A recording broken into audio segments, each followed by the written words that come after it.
on them. And a lot of these guys don't realize that, so they go to judo tournaments, and the little guys, they come lunging in, and the little guys waiting, and beans fell over before they realize what happened because it is down at the center.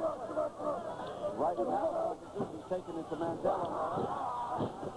Right there, and right into a figure four by Sakaguchi. You know, I think that Sakaguchi wasn't very happy with some of the tactics that Mantell was using. He got a little bit rough himself there on the ropes. Well, Sakaguchi is a big wrestler and a big name in Japan and around the world, and he realizes too that his, what do you call it, his record and his ability is being put to the test here tonight. And you're right, if he would get a defeat, Mantell should defeat him. It's a big star in the book for him because Sakaguchi, like we both said, has not lost too many times. So when they can get a win over the big stars and the bigger men, why, it's like 2 stars instead of 1. Absolutely. You know, speaking of men who don't lose very often, later tonight we're going to be seeing Antonio Inoki in action. Here's a man who loses, I mean, it's almost like a major news story in Japan if he ever loses a match. There's a guy that's been around for a long, long time, and I was watching in the dressing room. The first thing these Japanese wrestlers do when they come in is they start warming up and stretching. You saw it too, Joe. Inoki, for 45 minutes was stretching and limbering up, and the other Japanese stars were right behind him. He got into some positions. He's a big man. Yeah. He got into some positions that was just amazing. I was sitting there watching him in awe. Yeah. Wow. They start that when they're young. You know, years ago when I went to Japan, whether they're wrestling or not, they used to have to go down to the Rikki-Dozen Sports Palace and work out 5 hours a day in the gym, stretching, wrestling, practicing holds, practicing counter holds, and moving around. And then they get to the arena 2 hours early and start warming up for the stretching. That's the reason very seldom do you hear of a Japanese having a major injury, because they really warm up very, very well before a match. And right now, Mantell's got him in trouble. Looks like he's choking him. He's got it across the windpipe. Yeah, the referee's out of the break. But you see, he's putting his hands on there. He should put his weight on there. You cannot hold a man down with just your hands unless you've got him knocked out. And right now, Sakaguchi's fixing to make the move. Like I said, there's a counter for every hold. And you watch the big Japanese star. He's going to make his move right here. Until that was right above us, Ripper. Did you hear that slap? Sounded like a shotgun going off from that chop, and then the big knee went right in there, too. And watch out. Watch this move here. Watch it. What chop. I don't think Mantell, yeah, he's going to make it right there. A lot of men wouldn't have gotten up from that chop. Very fortunate to get up from that one, because that one came from left field, and there's like an elbow smash. Oh, did Seiji Sakaguchi throw a chop in there then? Mantell, it's a good thing he's in good shape. Mantell got nothing back from that chop, but I don't think he's doing the same since, Ripper. I think that's an awful lot out of it. Now we've got a backbreaker over the knee. See, they go from one hook to the other. Now, he hit him with that big chop, and then he went to the backbreaker. He's going to keep manipulating different holds on Mantell and gets him where he wants him. There's another vicious chop. Forearm. Legal move. Well, that one wasn't quite. He's trying to get the big man weakened down and get the big man down. If he can do it, he might have some luck, but it's going to take a lot more than a couple of punches to get Sakaguchi down. Uh-oh, front face lock now. This could turn into the chokehold very easily, Joe. You've been around for a while. You know about this wrestling. Yeah, this is one where the wrestler has a good opportunity to chokehold from the referee. Unfortunately, when you're doing it with somebody the size of Sakaguchi, that's how he gets out of it. He picks you up and picks you. Ooh. That's how he makes you pay for it. Flying there right off that top rope. That one hurt all the way down here. Is this going to be another one? Yeah. Two. Ouch. Mantell's in trouble now. I noticed that Dunbar has joined us back at ringside, so I'll take my 10-minute break from this hot summer night. Joe, you talk to Dunbar here, and I'll be right back. Okay, we just had a pin. Sakaguchi able to pin Johnny Mantell. So Johnny Mantell from Dallas, Texas, looking for a big win over a Japanese star, Seiji Sakaguchi, not quite able to make it. And Sakaguchi, after working him over with chops, was able to get the pin. Let's take a break. We'll be back with more action from Hot Night at Aloha Stadium. Children with at work.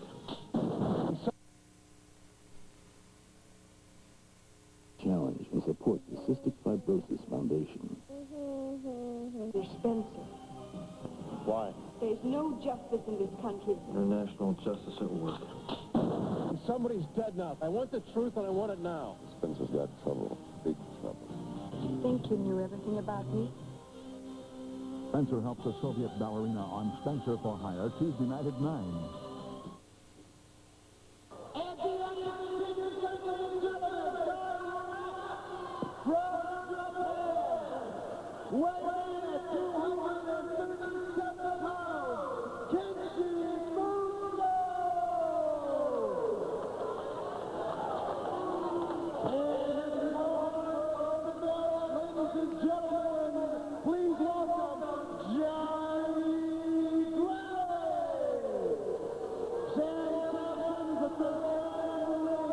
This is a 15-minute time limit.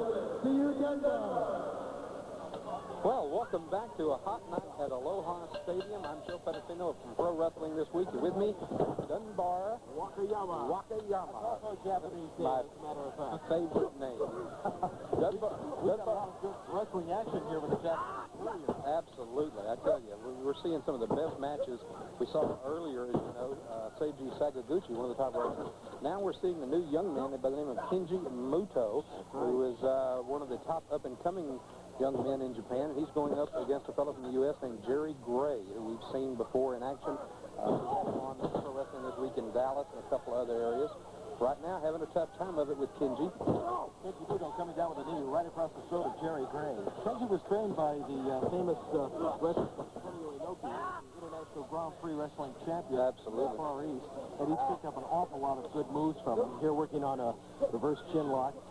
Both men coming over to the ropes they go. Referee Sammy Sampson calling for the break. I'm sure Kenji is hoping he has a record somewhat similar to Antonio Inoki's in the years to come. It's almost like headline news in Japan when Inoki loses a match. He's not known to lose too many of them, by the way. I was back in the locker room, and I was noticing that for about the first 2 hours that he was in the locker room, he came, put down his stuff, and immediately started exercising, flexing, working all the time. All of these Japanese wrestlers, tremendous condition. Spend a lot of time getting in preparation for matches. Beautiful rear chin lock reversed into a hammer lock. Jerry Gray showing some extremely good chin leg trip. Leg snap. That's got to hurt the insides of the thigh.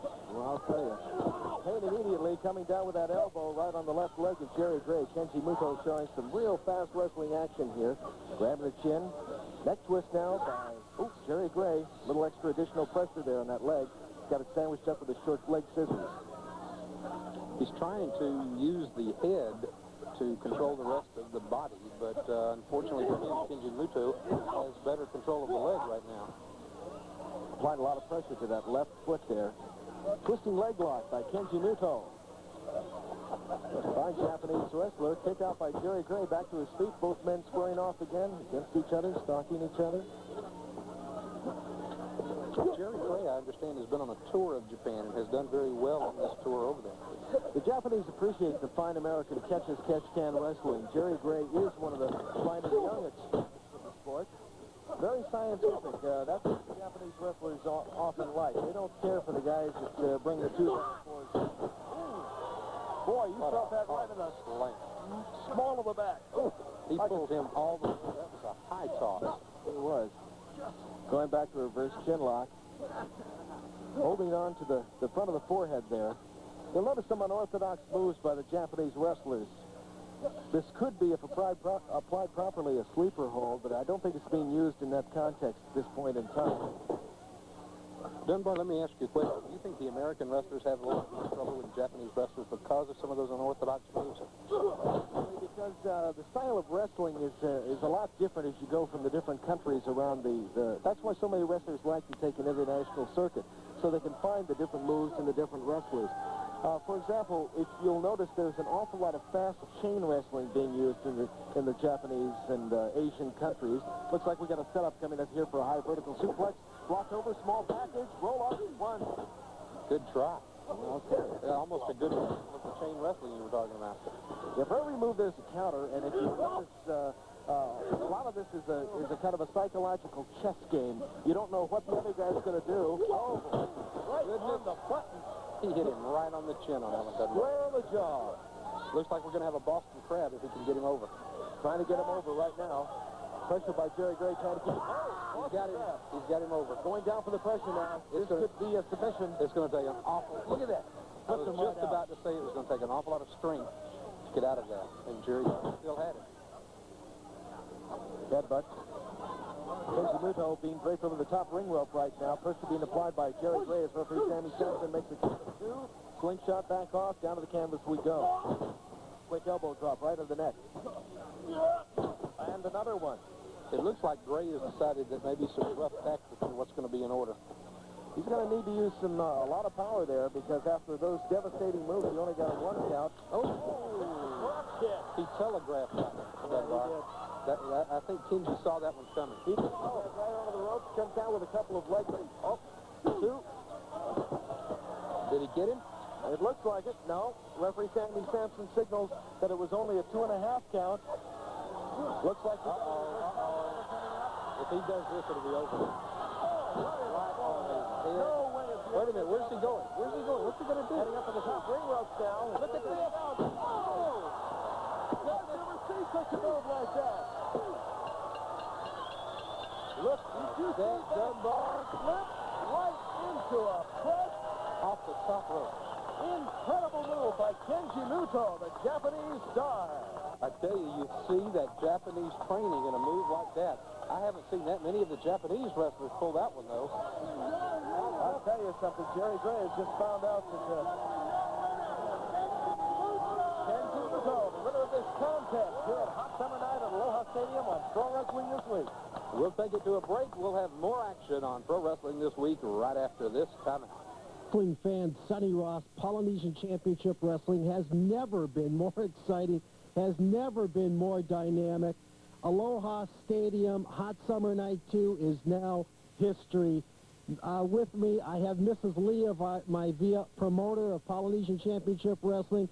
Leah, aloha. Aloha and talofa. Thank you, Sonny. It's an honor for me to bring the professional wrestling over here in Hawaii. I can't do without the support of you, the wrestling fan. With your continuing support, I'll try to bring the bigger and better wrestling event in the future. Mahalo and tofa soifua. Ladies and gentlemen, Polynesian Championship Wrestling has never reached the heights that Mrs. Maivia has brought it to. I want to talk for just a moment on the 8th of October.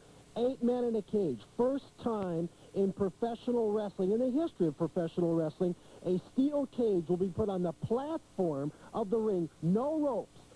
Lars Anderson will be there. Maniac Mark Lewin will be there. The Sheik will be there. And the amount of contracts that come in from all over the world of the different wrestlers that want to be in is unbelievable. There also will be a very, very incredible match coming up. King Jerry Lawler against Uncle Elmer. The amount of wrestlers, the quality of wrestlers that come to the Polynesian area is absolutely incredible. And I'm telling you, I'm excited. On the 8th of October, 8 men in a ring is going to be the most exciting and dynamic wrestling event I think that has ever come to the Hawaiian Islands, and possibly the most exciting wrestling event that has ever been in any place in the world. I've been commentating professional wrestling for quite some time, and I know that Mrs. Maivia has put together quite a dynamic card. Remember, 8 men in a cage. The only way you win is to get out. The question is, who can get out? You're talking about Maniac Mark Lewin, who just got off a suspension. You're talking about the Sheik, who throws fire. You're talking about Lars Anderson, the Polynesian heavyweight champion. The action will be phenomenal. You saw Aloha Stadium. You saw what's going on in Polynesian Championship Wrestling, and it has been very, very dynamic and very, very exciting. I know that I'm going to be there, and I know that you're going to be there, so we'll see you at the matches, and aloha.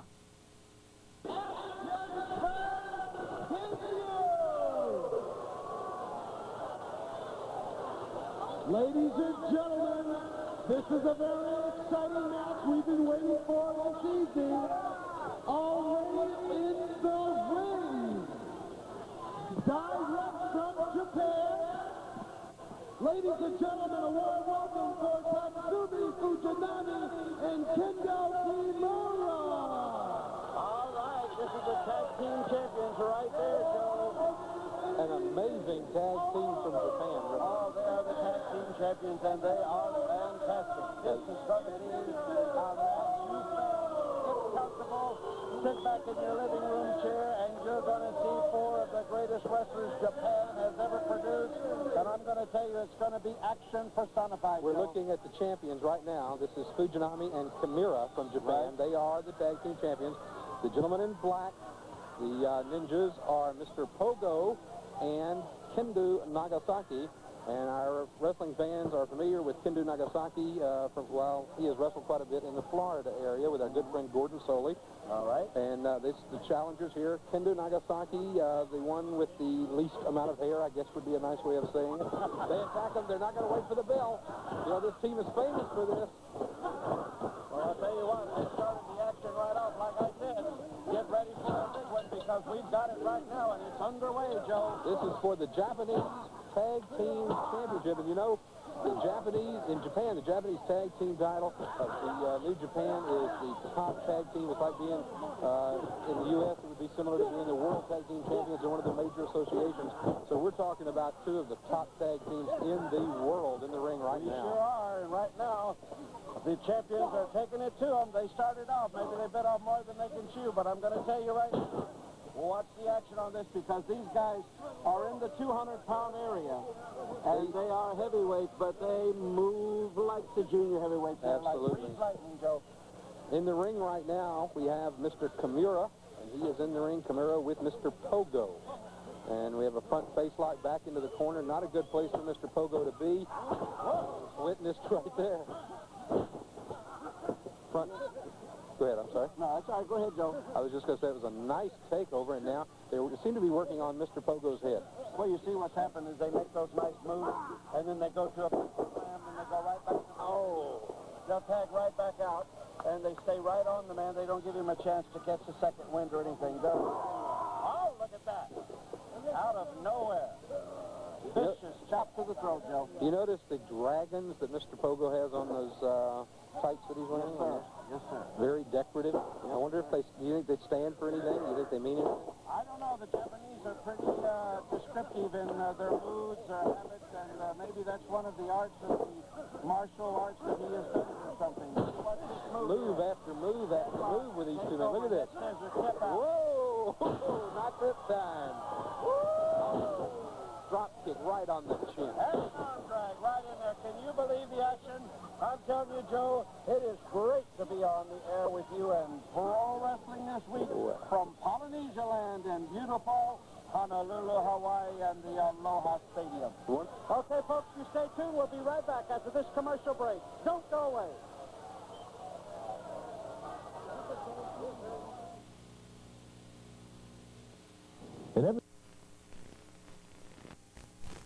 It's food. I'm not going to play on Tony's team. Maybe you'd like to come play on mine. Hello. They ever turn this park around, I'll be in the front row. Is it time to use your secret weapon yet? No, not just yet. Oh, please. It's baseball rivalry on Who's the Boss, Tuesday night at 7. One of the things we love on pro wrestling this week, Ripper, is hearing you call the action from Hawaii. You get so excited, and we do enjoy it. We get a lot of letters at Pro Wrestling this week about the action from the Polynesian area, and they all want to know about Ripper Collins and about your partner, Dunbar. Well, I'll tell you, Dunbar has been a wrestling fan for years, and of course I wrestled, and I'll tell you, I can't help but get excited when I see great wrestling. And these Japanese guys come out, the wrestlers come from around the world, and they show me great holds and great ability. I definitely do get excited, and I can't help it. Look at this. Look at these moves. Up and over right on the back. There's 3 or 4 leapfrogs, a big backdrop, and an arm drag it right back into the arm bar. Am I telling you, wrestling from Hawaii has got to be the greatest, Joe? Oh, I'm telling you right now, watch, they're going to make a tag here. Ripper, it is unbelievable watching the Polynesian area of Hawaii, Malaysia, Singapore, Australia, and of course Japan. It's just, we do think you get to some of the best wrestling over here because you get to see these Japanese wrestlers live.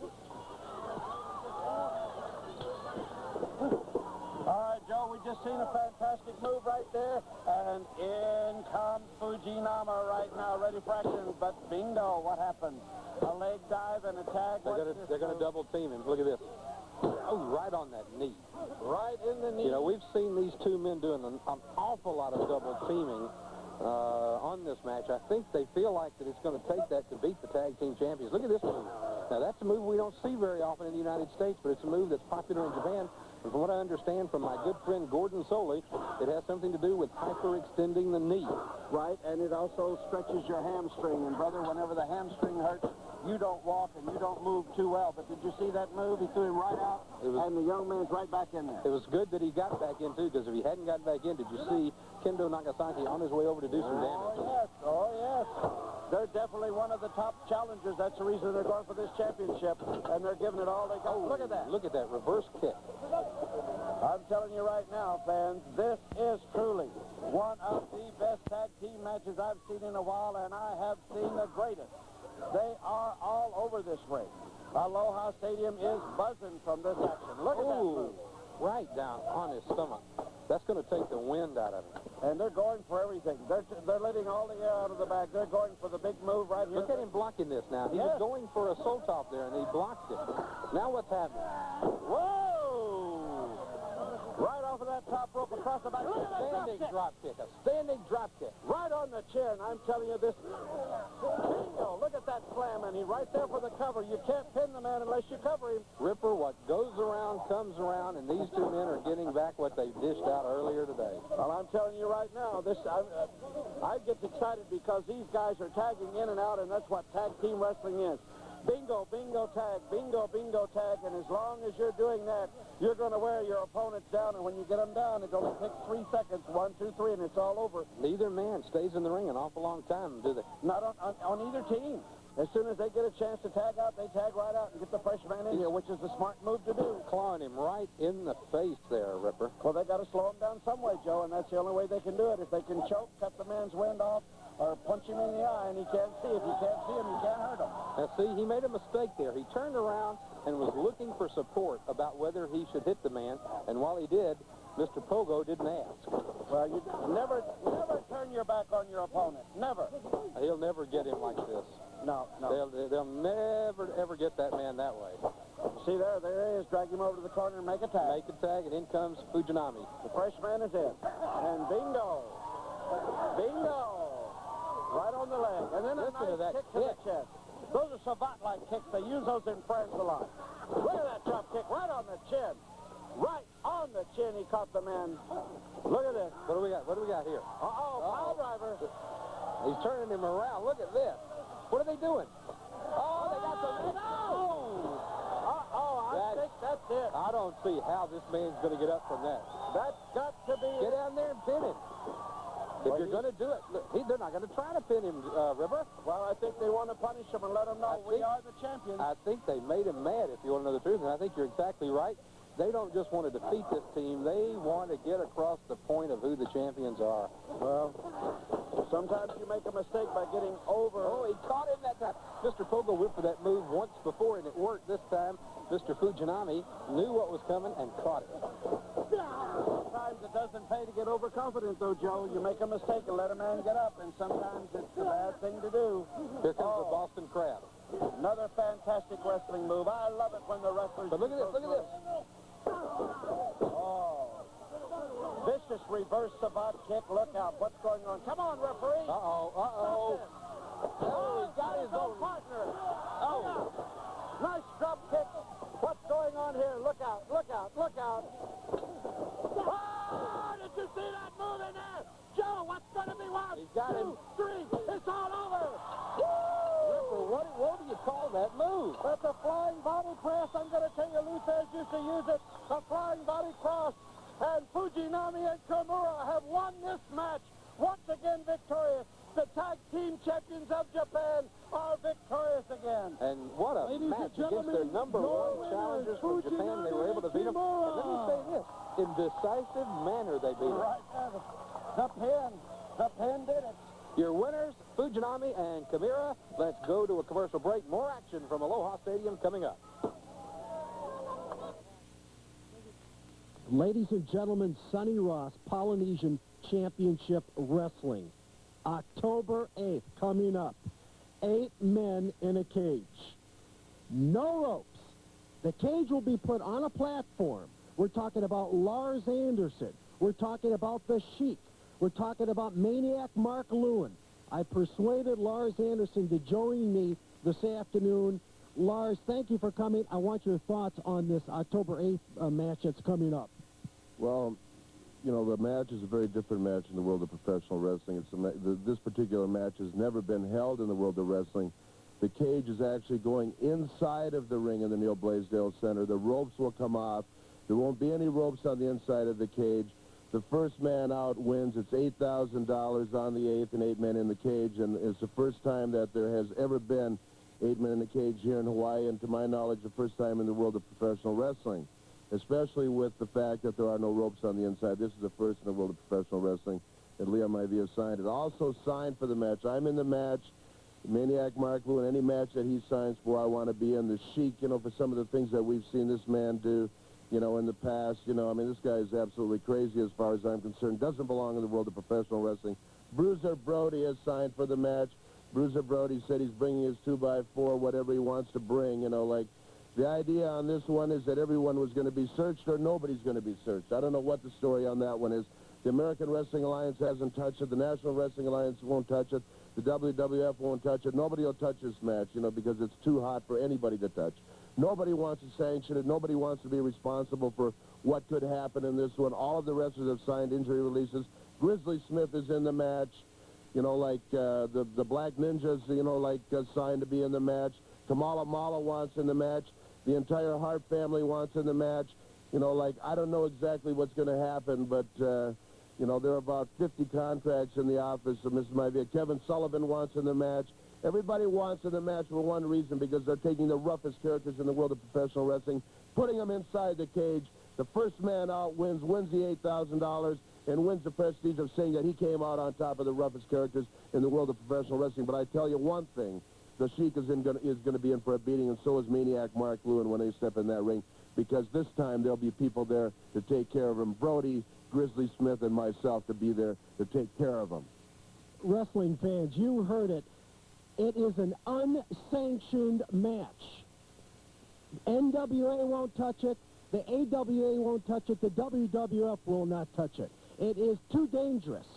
They don't want any part of it. Lars Anderson, Kamala Mala, Maniac Mark Lewin, 8 men in a cage, $8,000 to the winner. You be there. We'll see you at the matches. And the action continues.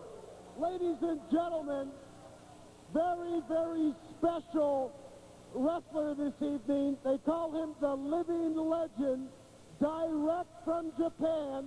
The man who entered the ring with Muhammad Ali a few years ago, Japan's most famous wrestler, ladies and gentlemen, Antonio Inoki. We are watching probably the Japanese legend of all time, Dunbar, and that is Antonio Inoki. He is the International Grand Prix champion.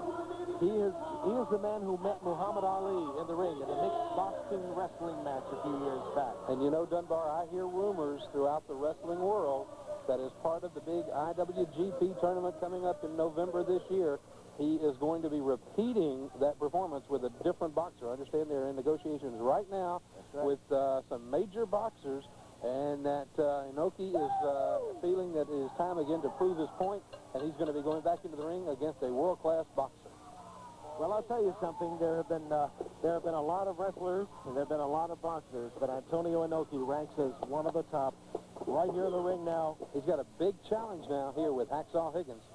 Hacksaw Higgins is trimmed down somewhat. Looks like he's He's lost about 20 or 30 pounds since the last time I saw him. How can you tell?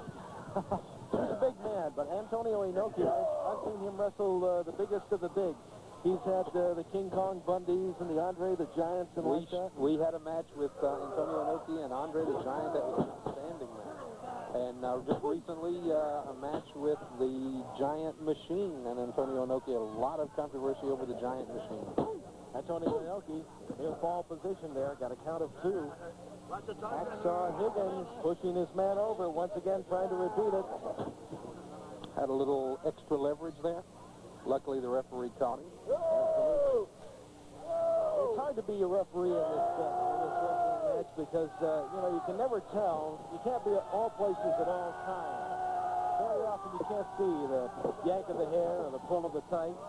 You have to be there checking for the chokes and counting the pins. You know, a lot of times Dunbar, the fans get real upset at the referee because they see something that the referee doesn't see, and they don't understand the referee not doing it. We always point out is there's 4 sides to the ring, and it's usually one side of the ring that sees it, and the other 3 sides doesn't see it either. Right. So the referee can't be in all 4 sides of the ring at one time. He's human just like you and I. Antonio Inoki getting set. Oh, no lock up there. Gets Antonio Inoki up, Hacksaw Higgins. Powerful body slam and a quick break.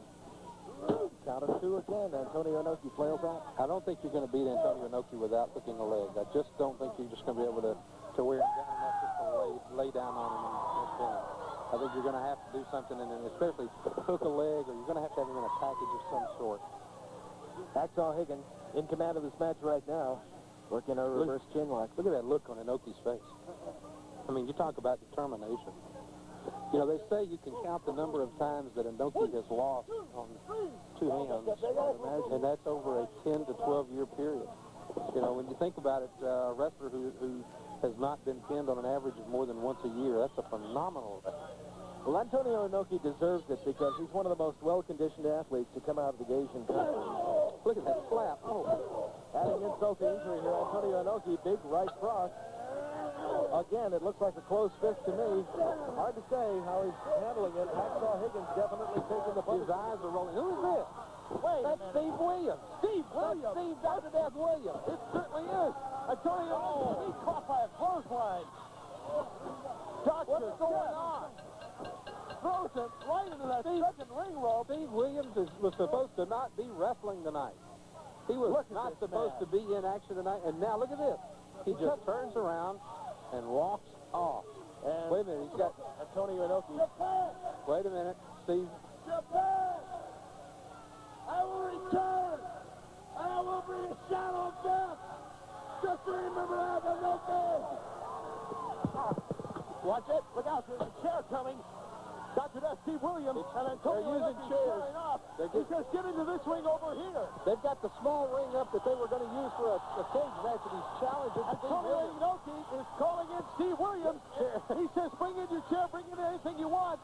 I'm ready for you right here. The challenge has been issued. Dr. Death is walking away. Look at him. He's just strutting his way back to the back. Now, why would he come out to the ring and do something like that and then not accept the challenge? Antonio Inoki, right now a bundle of furor. I would say that that man is one angry man. There he is, a shout of victory from your winner, Antonio Inoki. Obviously, Antonio Inoki, the winner because of the outside interference. Let's go to a break, and we'll be back with more action right after this.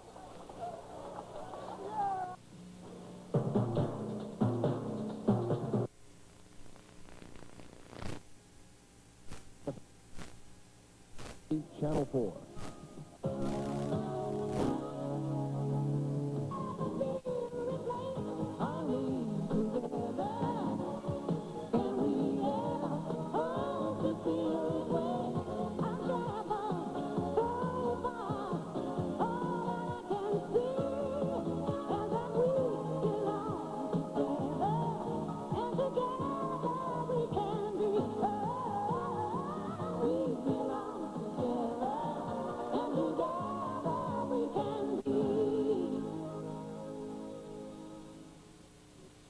you for joining us on this beautiful sunny afternoon in December. We're here at the Saitama Prefecture, where we're about to witness some of the most, well, exciting wrestling matches you've seen in a long time. It's probably Japan's most popular sport. If it isn't, it's going to be real soon. Purple group. And the match starts with a triple drop kick. Taking things right off the bat. And the girls are tag teaming there on the Condor. Condor Saito on her back as two go away at it. Both Ogura and Komatsu in the ring now, taking care of the Condor. Condor now all alone out there in the ring.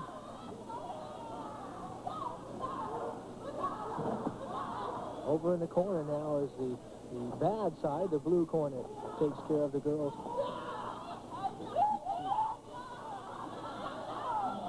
On the ring with several thrusts in the stomach. And there she is, back on her back. As Aguilar presses her large frame on her opponent. Across the ring into the rope goes Komatsu. Komatsu, though, throws Aguilar, and now does it once again, but she gets away from it, pushes it from the back. A little surprise there for the Mexican lady. They're matching up in the ring now. A couple trading blows to the chest. Oh. Now Aguilar goes right down to the mat. Komatsu up against the ropes now, but Aguilar misses the body attack, goes out of the ring onto that cement floor, and you can hear the fans' approval. They like that, and they like to see their favorite get the upper hand. Aguilar now back into the ring. The referee says mix it up, and they do in the ring now. With Aguilar throws her opponent, Komatsu into the corner. Now the two girls are working her over, and there you see Condor getting the upper hand, taking her opponent across the wing. Oh! And there, with a foot across the chest, the tag is made. But as Komatsu goes out of the ring, Ogura seems a little hesitant to come in. Ogura now in the middle of the ring. A missing blow there, and a couple of feet to the head. Now the girls are trading kicks. Ogura getting the upper hand. Ogura, a wild lady, got Condor down in the corner. Nothing she can do about it, trying to get out of it. Now Ogura takes Condor across the ring, throws her into the ropes, and a full body slam. Ogura weighs 140 pounds, but you can hear that way up here as she slams her opponent down to the mat now. Tag is made, and there's Devil Masami into the ring, and she takes right a hold, helping her opponent to the middle of the ring the hard way. Ogura now with a knee in the chest, comes down straight across the throat of her opponent, the Condor, and the Condor is in trouble. She's saying she's being choked. The referee says there's a choke match, you got to break it up. Again, she's got that foot across the throat of the Condor, and the Mexican ladies are not happy with it at all. Gonzalez and Aguilar trying to get in the ring again. The Devil brings her feet across the face of Condor. Helps her to her feet by the little bit of her hair. The Condor says, she's pulling my hair. Devil now working away on the shoulders and arms of the Condor. And a backbreaker. A bow backbreaker, but she gets some assistance there by the older Gonzalez. Once again, that back-breaking hold there, the bow backbreaker. The Condor is in trouble. The Mexican team again comes in and pushes off their Japanese teammate. Tag made as Komatsu comes back into the ring and misses the knee. And now she is in trouble. Komatsu is in trouble being thrown across the ring there by her hair. Condor seemed to be doing all the action until now, and now the older two of the Mexicans are in the ring as Mother Gonzalez takes command here and is immediately introduced to the Japanese way of wrestling. With a couple backflips, and Mother Gonzalez is almost out of the ring. She gets back in, again assisted by her opponent. Now into the ring there as all three of the girls have Komatsu tied up in their corner. Thrown across the ring by her here. A tag is made. Ogura now in the ring, matching it up in the middle, across the ring, off the ropes. Oh, and an elbow right to the face. Once again, and it looks like the younger Gonzalez. Aguilar is now being thrown across the ring. And it's a little bit of her own medicine over there. As they got Aguilar in the corner, Komatsu and Ogura both trading kicks there to the stomach of their opponent. And now the Devil Masami is in there. She's getting a few licks in also with them patent leather purple boots.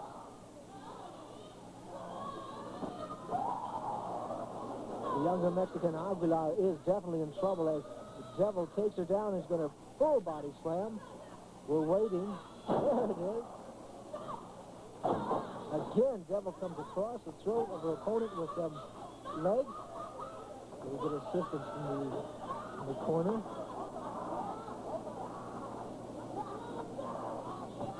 There's a chokehold. What's going on here? What's going on here? As Aguilar is choking Devil. They got the Devil in the corner. They're working over, using the rope. Getting some pain to Devil's arm as Mother Gonzalez is getting in on the act. Aguilar pulls her opponent back to the middle of the ring, working again on that right arm.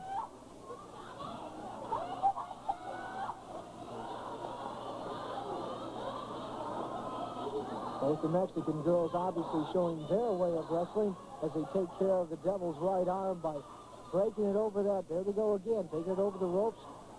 Uh-oh. And there's a little switch going on. The Devil got her due, as they say. And now the Devil has the Mother going into the corner there and crash. Both bodies come together as Devil gets her due. Devil with Gonzalez and Aguilar across the ring, off the ropes. The Devil takes a double lariat, puts them both to the mat.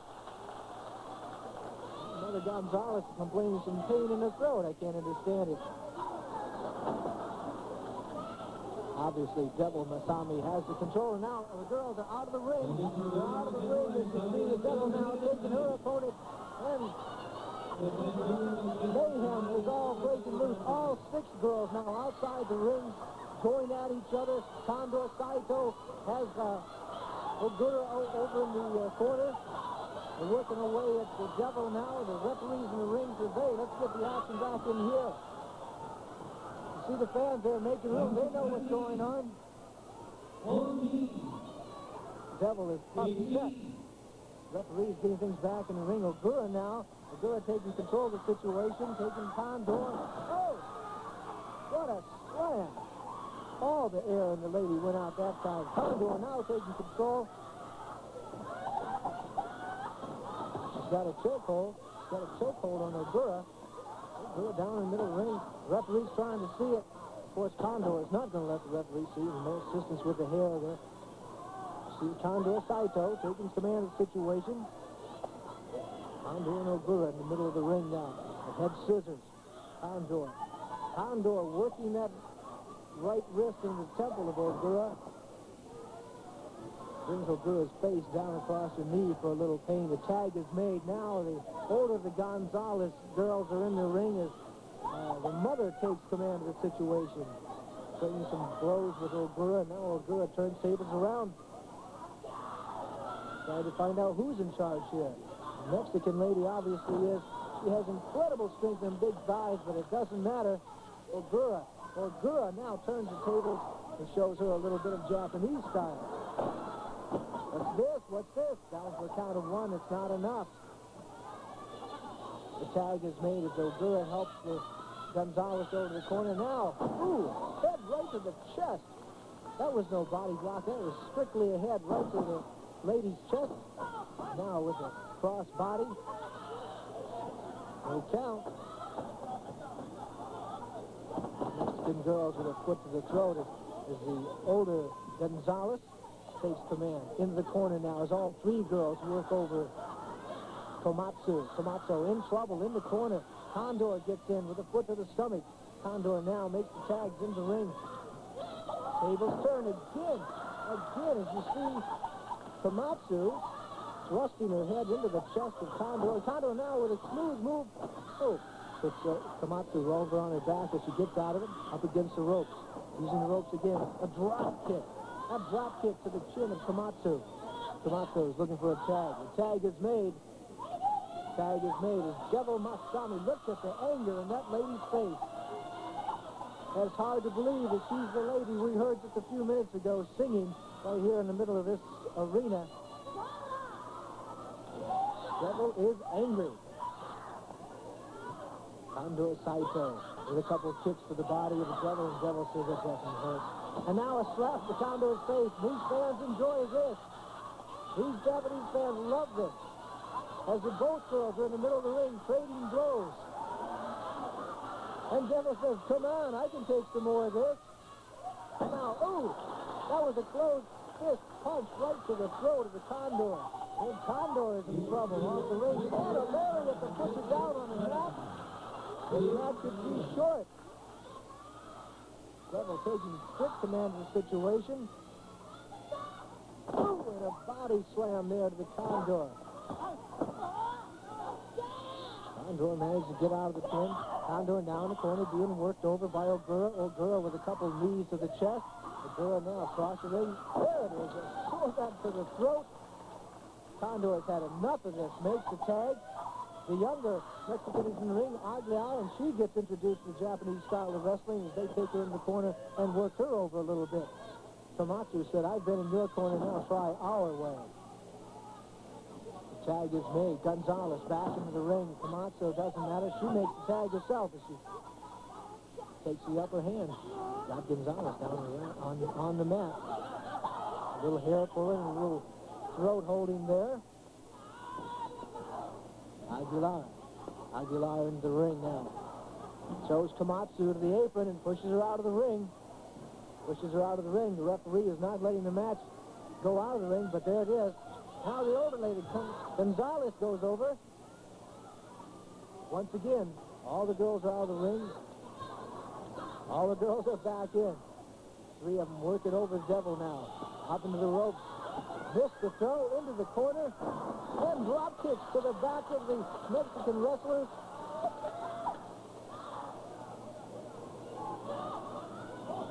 Referee is setting things down. Oh, what a slam. What a slam as the Devil takes Condor off the top rope. Now, once again, a double lariat to the middle of the Condor. Condor is now in trouble as... Ooh. That's Komatsu and Ogura double team. They get a hair pull. Oh, off the top of the corner.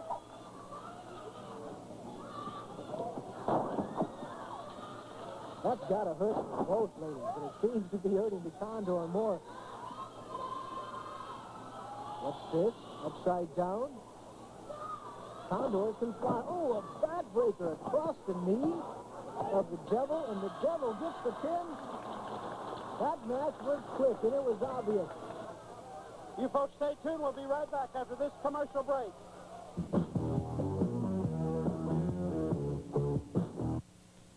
Wrestling fans, sports fans, Sonny Ross, Polynesian Championship Wrestling, October 8th. Write it down in your calendars. We're talking 8 men in a cage. Lars Anderson, Maniac Mark Lewin, Kamala Mala, Kevin Sullivan, Bruiser Brody, 8 men in a cage at the Neil Blaisdell Center. We're talking about the Dirty White Boys against the Samoan Connection. You be there at the matches. We'll see you then. The Hawaiian Moving Company is brought to you by Hawaiian Host Chocolate. It's the gift of aloha. The Hawaiian Moving Company is proud to celebrate its 15th year of quality award-winning programming for Hawaii's families.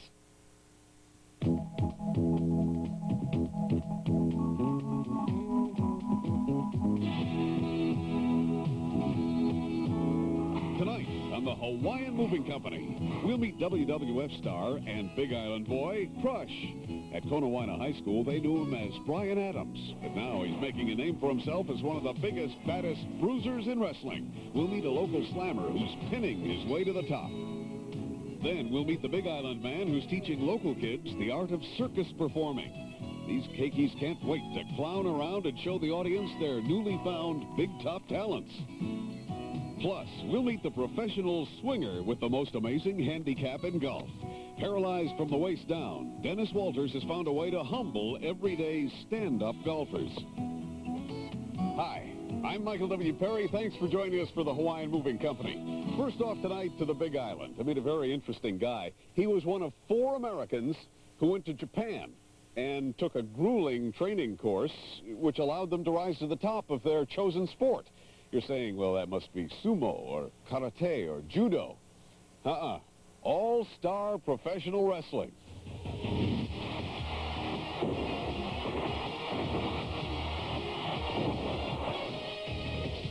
You know, there's nothing like a rush. The worst thing you can do in the ring is try to hurt me, because I'll come back meaner and stronger than your worst nightmare. You know, growing up in the Big Island of Hawaii, I never thought in my wildest dreams I'd become a professional wrestler. But here I am, bigger and badder than ever. But if the folks in Kona think back a few years, they'll remember him a little differently.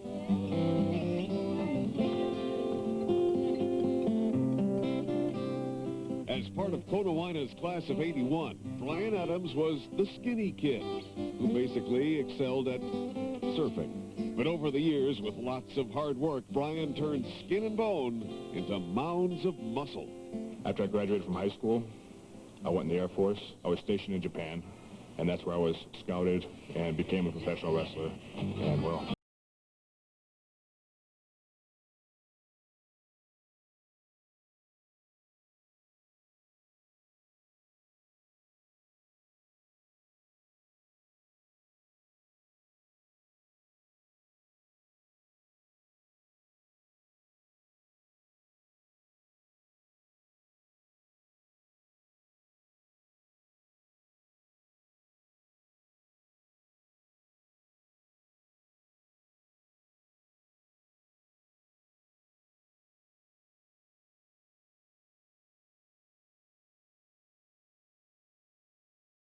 sustained an injury from the Macho Man. He gave me his elbow off the top rope. I kicked out of his finish, and he did tear a muscle in my upper back, but I'll be back 100% very shortly.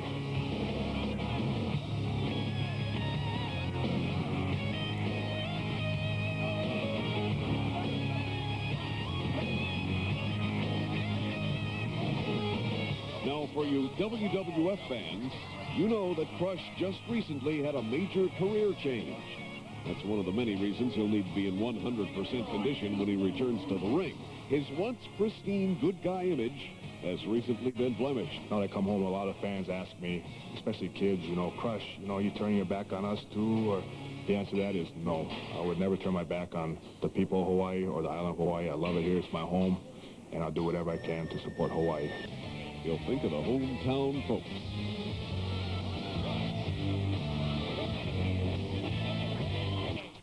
Incidentally, Bryan just landed himself a leading role in a new movie called Steel Justice, a barbarian gladiator-type movie that's about to go into production. He could find his career entering a whole new dimension pretty soon. Right now, we hope you enter... Me, a cat. Let's go. Now everyone wants him. Yeah, a talking cat. Absolutely. It's Disney's The Richest Cat in the World, Sunday night at 6.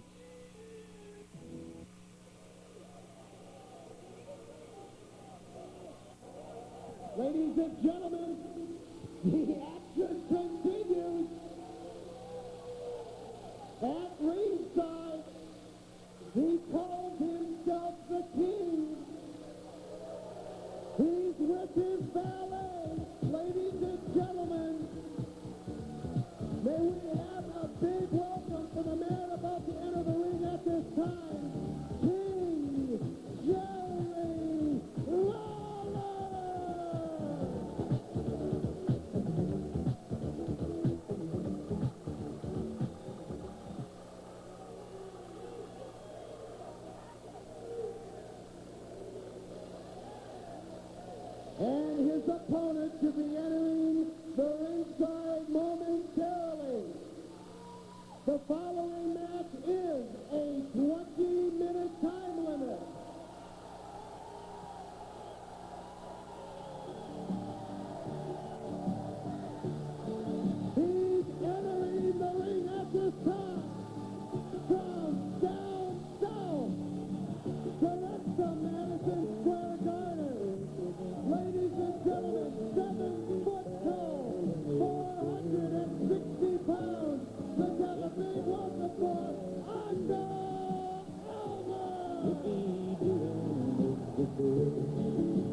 his crown, and they kind of feel inferior to the king.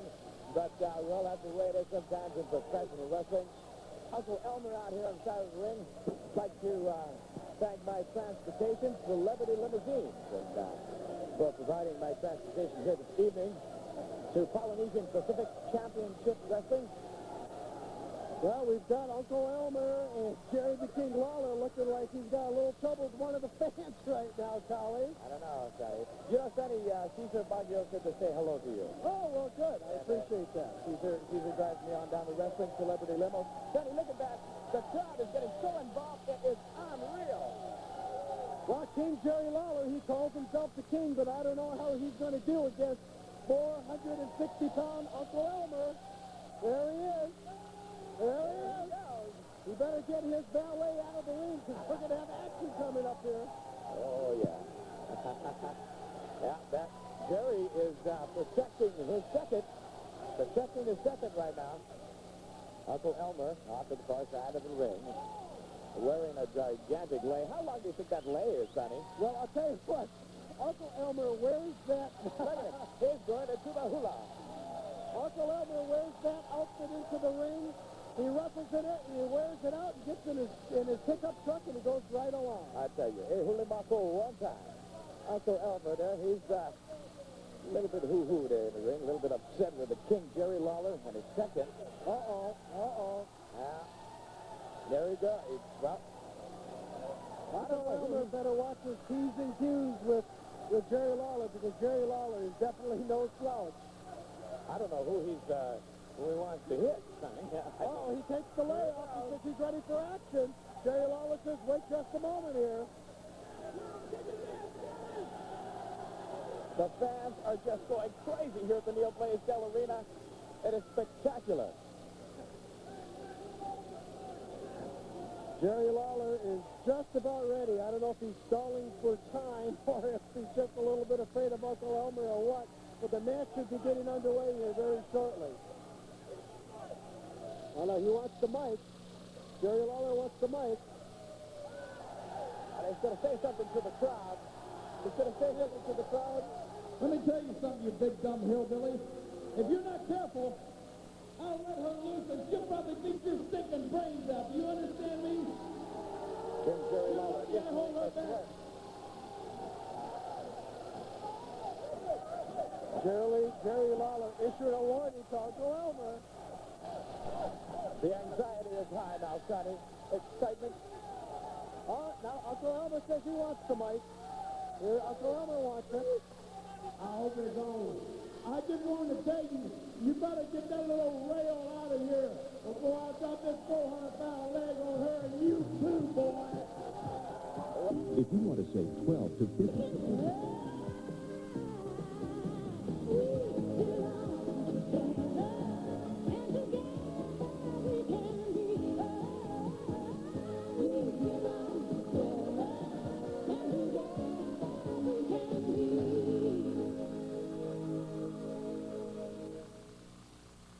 Back at ringside with the action once again, ladies and gentlemen. Stella Ivua there with Sonny Ross ringside. Sam Jansen, the third man in the ring. King Jerry Lawler and Uncle Elmer. 7 foot tall. How heavy is he, Sonny? About 420 pounds? 461 pounds he weighed in.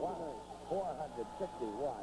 Putting the power play on King Jerry Lawler. Test the strength here. Test the strength with Uncle Elmer and Jerry Lawler. Hey, but you know, Jerry Lawler can go up against the strongest. I've seen him. There goes the hula. And the crowd loves that. He's strutting his stuff, Collie. Strutting his stuff. There he goes. one time. Whew. Hamaho on that one for sure. I heard Uncle Elmer was down in Waikiki dancing the storm away last night. Yeah, I heard he was at the Don Ho show, and in fact, I heard Don Ho was a big fan of his. I'm not confirmed, but I heard that. Well, Uncle Elmer's on King Jerry Lawler. Uncle Elmer right in there on the action, put the pressure on Jerry Lawler. I don't know if Jerry Lawler knows what he's getting into when he signed the contract for this match. Jerry Lawler goes to the rope. Smart move. Gets to the rope, and I think he's going to have to break. Let's keep the break cleanly. Sam Sampson's trying to make sure that they break. And Uncle Elmer says, no way. Get over the ropes. There it goes.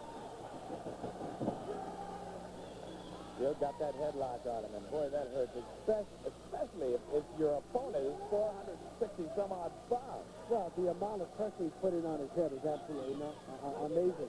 Gets to the rope again, Sam. There he goes, like a little baby. Well, ref, you should break it. If Sam Sampson, give me a break. You should break it when they get to the rope. Why he's letting Uncle Elmer stay with that hold, I don't know. It was like he's playing with a rag doll. Now, Jerry Lawler is very mean and very tough wrestler and very experienced and seasoned wrestler. 247 pounds of muscle. The guy's rough and tough. And he's right on his face. The crowd's going wild. Onto that. Ultimate frustration in Jerry Lawler's face at this time. Look at his face. Ultimate frustration. Doesn't know exactly what to do. Uncle Elmer's just standing there smiling. No frustration there, Sonny. Now, Uncle Elmer is talking his man right now. His man, King Jerry Lawler. Third man in the ring, Sam Sampson. Jerry's getting something applied, I think, to his face. By a second, Uncle Elmer does behind. And it's a nice kick to the rear section. We're going to see also Richie Magden, 1984 Rookie of the Year, with a rematch against Terry Brunk, which just proves to be a good match. And that is they're going to be jockeying positions for the junior heavyweight Polynesian Championship. So that's going to be a very important match that's coming up. Also, we're going to see Kevin Sullivan, King Kong Bundy, Angela Mosca, Andre the Giant, Maniac Mark Lewin, and a six-man tag. There's 3 shots to the head now to Uncle Elmer by King Jerry Lawler. Oh, no, look at this now, the ballet. She's got him by the hair. She's got him right by the hair. And I don't know if she's got a foreign object behind there, but she's got him right by the hair, and he can't move. Uh-oh, he's going to go for her. Here comes Jerry Lawler now, grabs Uncle Elmer. Applying pressure to the throat of Uncle Elmer. Break. Sam Sampson gets in there, breaks it up. An illegal move. He is still holding Uncle Elmer by the hair in the corner.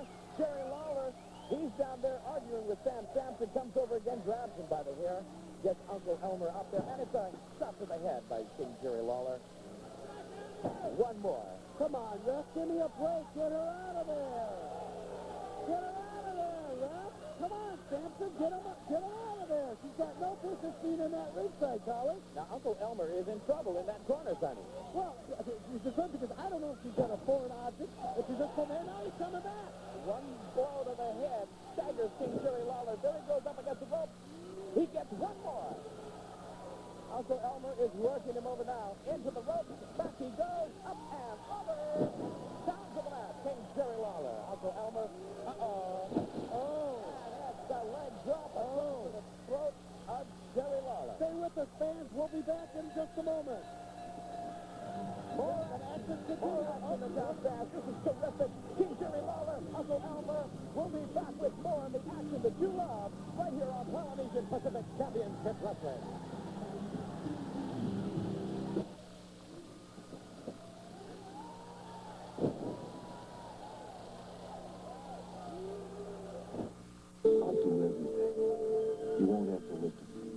Valerie Bertinelli meets MacGyver's Ricky. To be awarded the Silver Star, congratulations. Well, that sure makes it all seem worthwhile now, doesn't it, sir? It's the bittersweet drama, Ordinary Heroes, Sunday night at 8. Who's the boss? It's a smash. There's magic in the air. And Tony Grant is the hottest thing on television. We are talking mucho macho here. There's always something funny going on. Tony gets a lesson in life on Who's the Boss, Tuesday night at 7.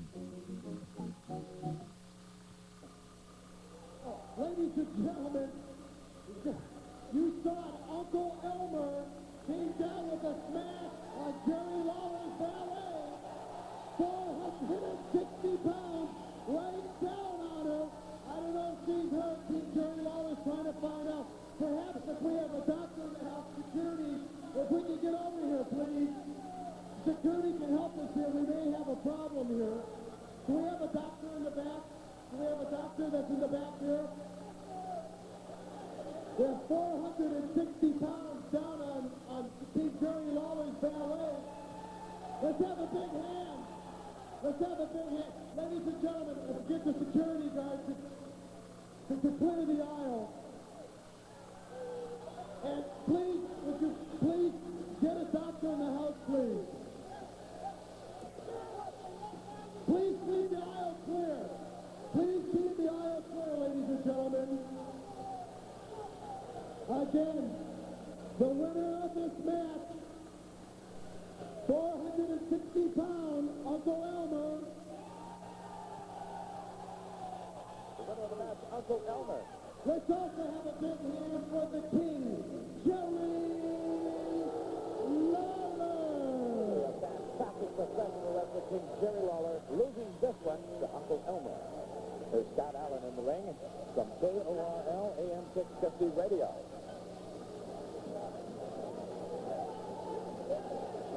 Super Bug Way is small and unobtrusive.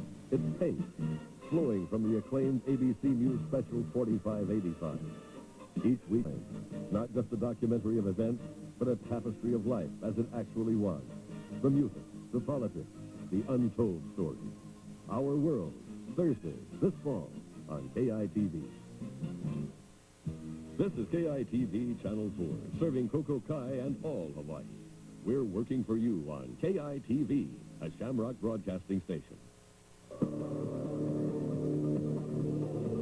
Hello and welcome to wrestling here from Alaho Stadium in Honolulu. Let's go, Dunbar. Well, I'll tell you something, Ripper. This is going to be a night of action-packed wrestling from Hawaii as Polynesian Pacific Championship Wrestling brings another program your way. And it's that hot summer night number 2. And the stands are packed, Dunbar. I can feel the action in the air. Well, I'll tell you something, Ripper. This is going to be a night absolutely spectacular. We're sitting here right now in the middle of Aloha Stadium. It's a very warm summer night, and we've got some hot action coming your way. So please stay with us.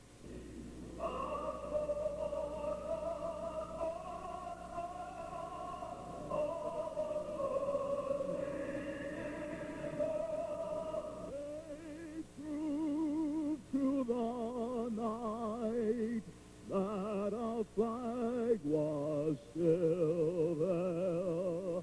Oh, say does that star-spangled banner yet wave o'er the land of the free and the home of the brave. All right, Dunbar, the first match coming up this evening is going to be the mighty Milo, our little package of dynamite against the mighty Solo. Jumpin' Joe Solo is a kind of an unusual wrestler. He was trained by Superfly Dewey. Mighty Milo, a fine exponent of scientific wrestling. It's going to be a match made in heaven. A great opener for a great card. We've got a lot of action coming your way this evening. I'll tell you what, folks, stay with us. We're going to be back with the first match in just a moment.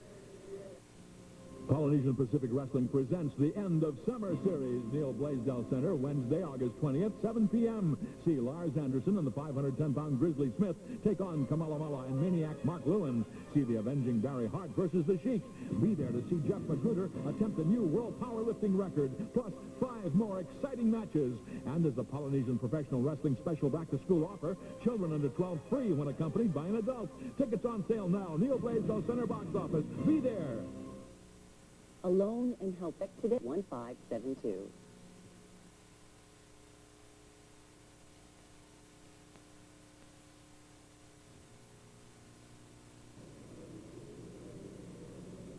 Ladies and gentlemen, in the blue corner from the Hawaiian Islands, weighing in at 256 pounds, Robert Toronto!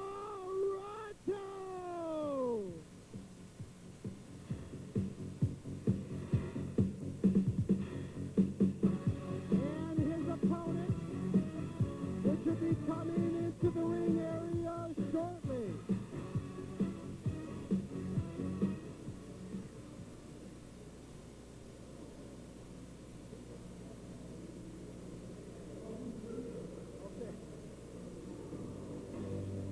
just got in a little faster than I thought.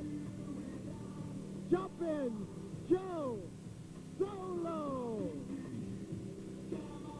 This is a 20-minute, one-fall bout to you, Ripper and Dunbar.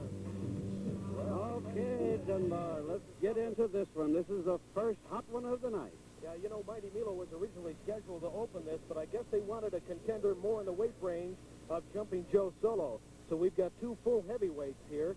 Robert Toronto, pretty good scientific wrestler in his own right. Occasionally, though, he has flares of temper. Jumping Joe Solo, like we said earlier, is definitely an exponent of the no-holds-barred routine taught to him by Superfly Tui, the current Polynesian Pacific champion.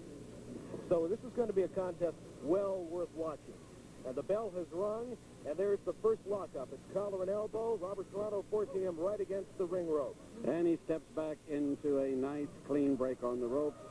That's what the wrestling fans like to see, Dunbar, is a nice, clean break, clean scientific wrestling. However, there are those that do not believe in it. Good spin under takedown. Robert Toronto doing very well so far. Grabs the side headlock and holds on. Turns it, reverses it. Still a lot of pressure. Oh, he's making some nice moves in there, Dunbar. Chain wrestling moves right into a hammerlock. A little go behind, almost got a pin in there, but they're in the ropes and the referee will have to break this hold up. Referee Sammy Sampson right there immediately. So far, Robert Toronto being the aggressor in this match.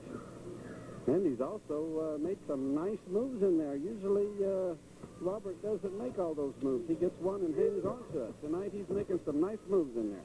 Well, from what I understand, he and Milo have been working out together, and of course, Milo is one of the finest exponents of scientific wrestling. Into the ropes they go. Whoa! Good counter. He was going to try for a backdrop, but Jumping Joe Solo was once ahead. Low suplex now, brings it down to the canvas. Quick cover at the count of one only. Jumping Joe Solo doesn't seem to be as fast tonight as he normally has been in the past. I understand that he's been on a worldwide tour, and it could be the jet lag is getting to him. Well, sometimes that happens with the wrestlers. The top stars even will tell you they wrestle in Tokyo one night, and 2 nights later they're scheduled in New York or Honolulu or somewhere, and it will get to you because the body says slow down, and when the body says slow, you have to do it. Yeah. A nice side headlock here by Robert right now, and I think Solo is making his next move mentally. Probably so. You know, talking about those circadian rhythms, I understand, Ripper Collins, that you used to be a world champion also when you were wrestling. Ooh! Yeah, good backdrop, too. Quick press, Robert Toronto down on the canvas. It was just a count of one. Well, yeah, Dunbar, I've been around the world 7 times, and I'll tell you, if they ever have wrestling on the moon, I'm going to make a comeback and go to the moon for that final last match. All right. Robert Toronto setting his man up. A counter possibly. Yeah. Oh, look at that. Beautiful. Beautiful. Vertical super. 2. That's it. Beautiful. Beautiful. Robert Toronto definitely taking command of this match from the outset. Jumping Joe Solo, not really giving him too much of a contest. And I'll tell you something right now, Robert Toronto's got a feather in his cap because that chalks up a win in the win column for him. Well, I'll tell you, he made some good moves out there tonight, and I think, like you said, maybe Solo wasn't as fast as he should have been. And we're going to have to go to a commercial, and we'll be right back.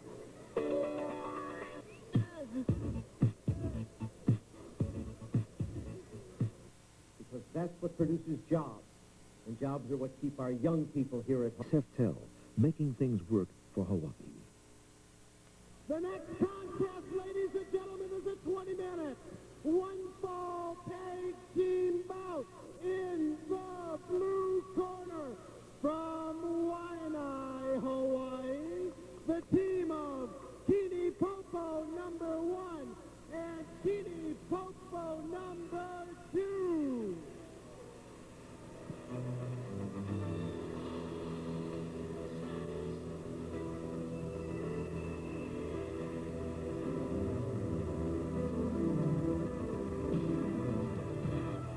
Entering the ring at this time, ladies and gentlemen, from Los Angeles, California, the Hart Brothers.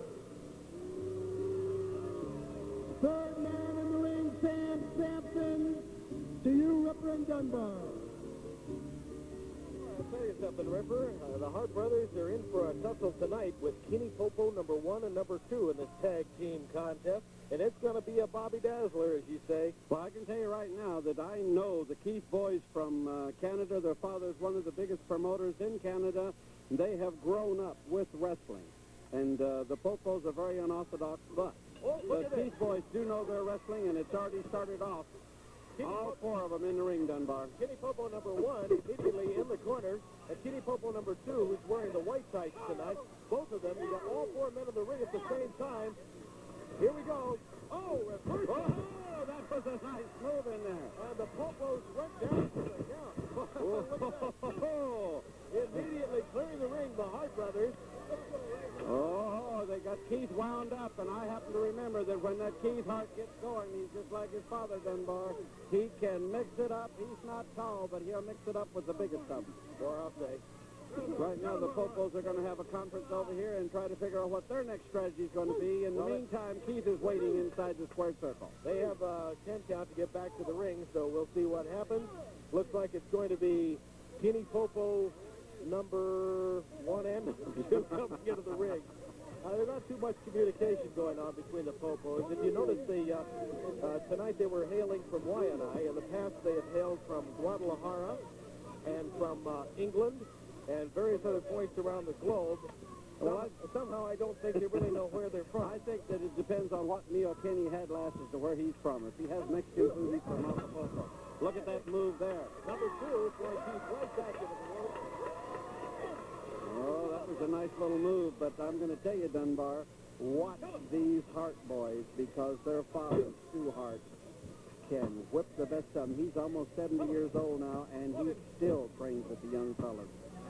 By the way, along the network, we'd like to say hello to WAPS from Atlanta, Georgia. And good friend, Joe Pedicino over there. And Gordon Soley. They do a heck of a wrestling program over there. We're going to have to get Joe to come over here sometime and stay about a week and treat him to Lao Lao Hula Skirts, one of the big luau's, and take him out to see some of the great Hawaiian entertainment and make one of the, what they call a kama'aina out of Joe. Well, you know, some of the wrestling fans got together when they found out that Joe was going to be over here, and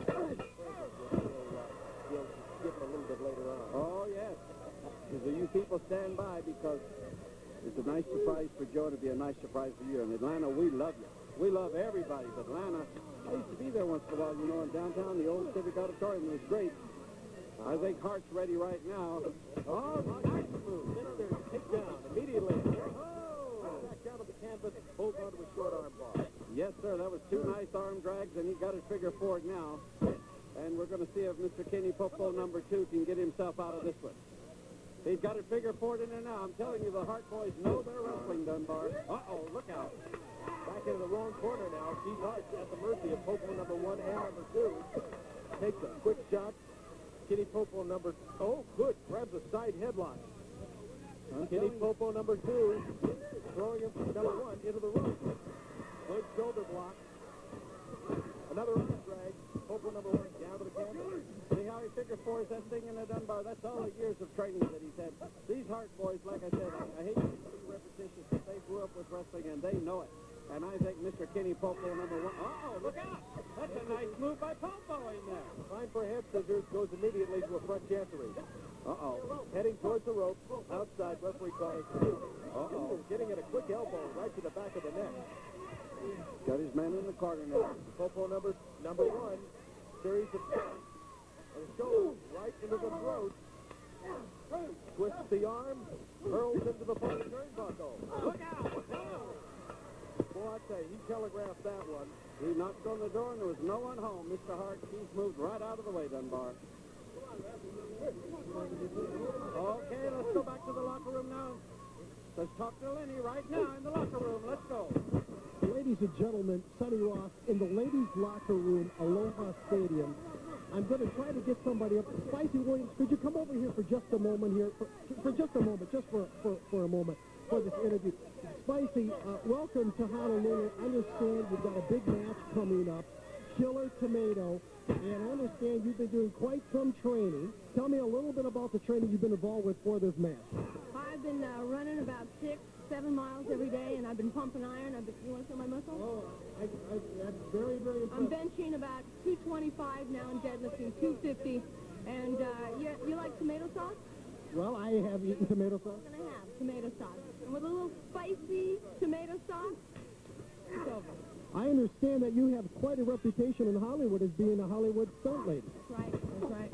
Well, ladies and gentlemen, it proves to be a very exciting match coming up. Spicy Williams, Killer Tomato, and back to the action.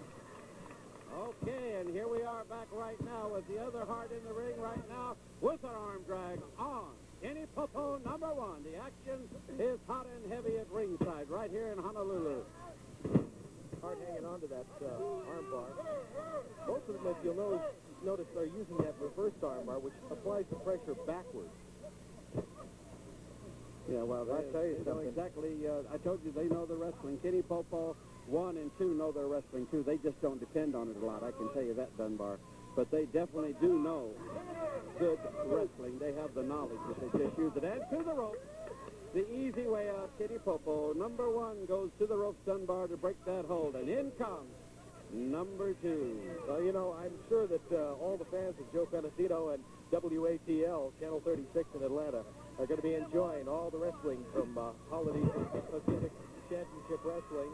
And I'm sure all the fans out there, if you want to see the best in wrestling, all you have to tune in is Joe and Gordon back in Atlanta. They'll give you the best from all over the world. WTAL Channel 36. Now, we're going to lead to a commercial, but I'll tell you what, I'm going to ask Joe to send me some shit.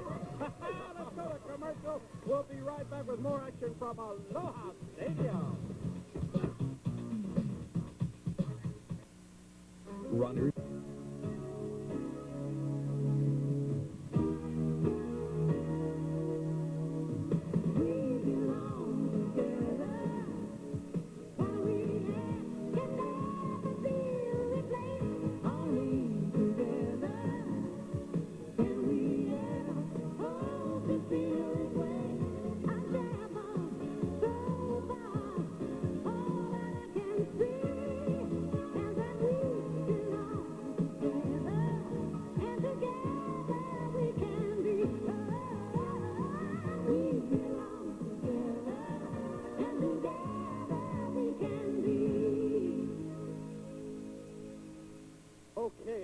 Something, Ripper Collins, this tag team match is going into it hot and heavy. Owen Hart right now on a series of moves from Kenny Popo, number 1. The tag was just made.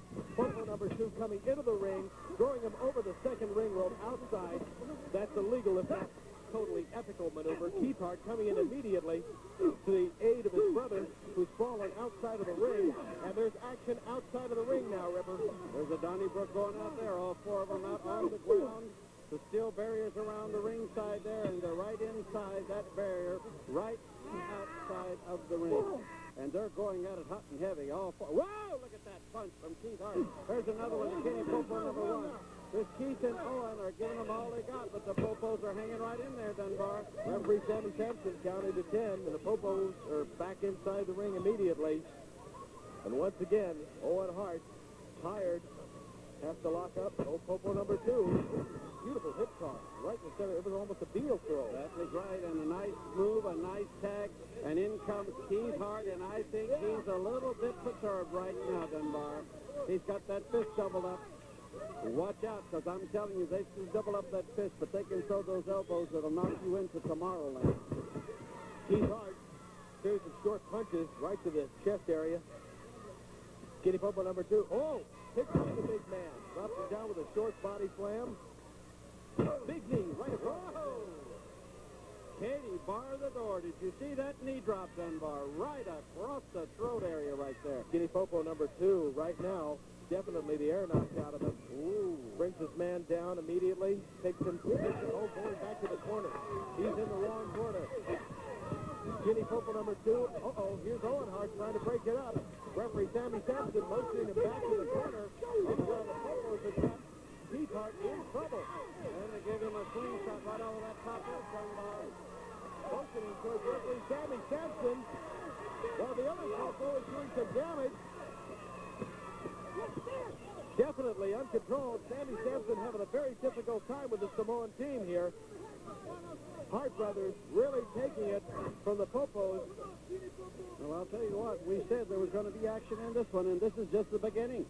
This is just the beginning, Dunbar. We are going to have some good hot matches tonight.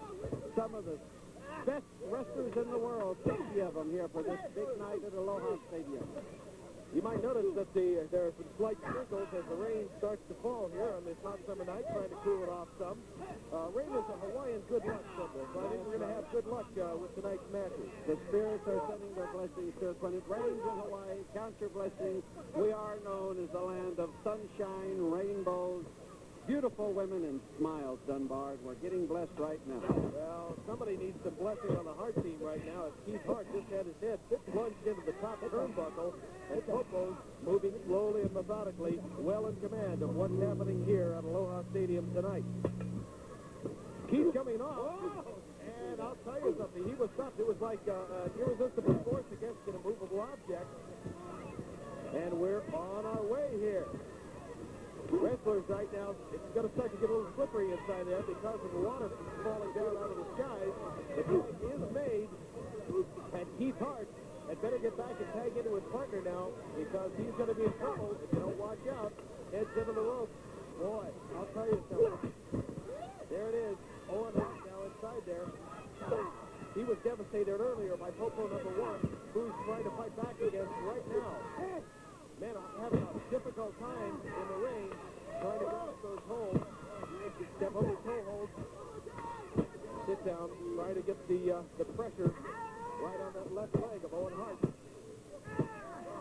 See, that's what I'm telling you. The Popos know they're wrestling. That's a nice legal maneuver right there, a step over toe hold, and yet they continue. Uh-oh, look at this. In comes Popo 2, in comes Keith Hart now. The Owen and Keith Hart got Kenny Popo 1 and Kenny Popo 2, and the shoulder blocks into Kenny Popo number 1 in the turnbuckle. Kenny Popo number 2 taking the measure now of Keith Hart. Into the ropes they go.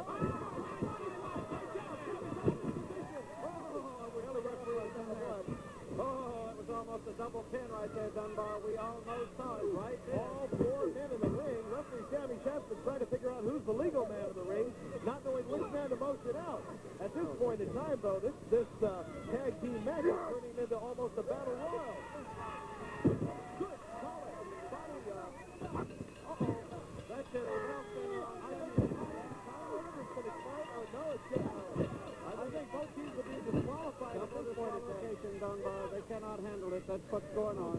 The referee is out of control.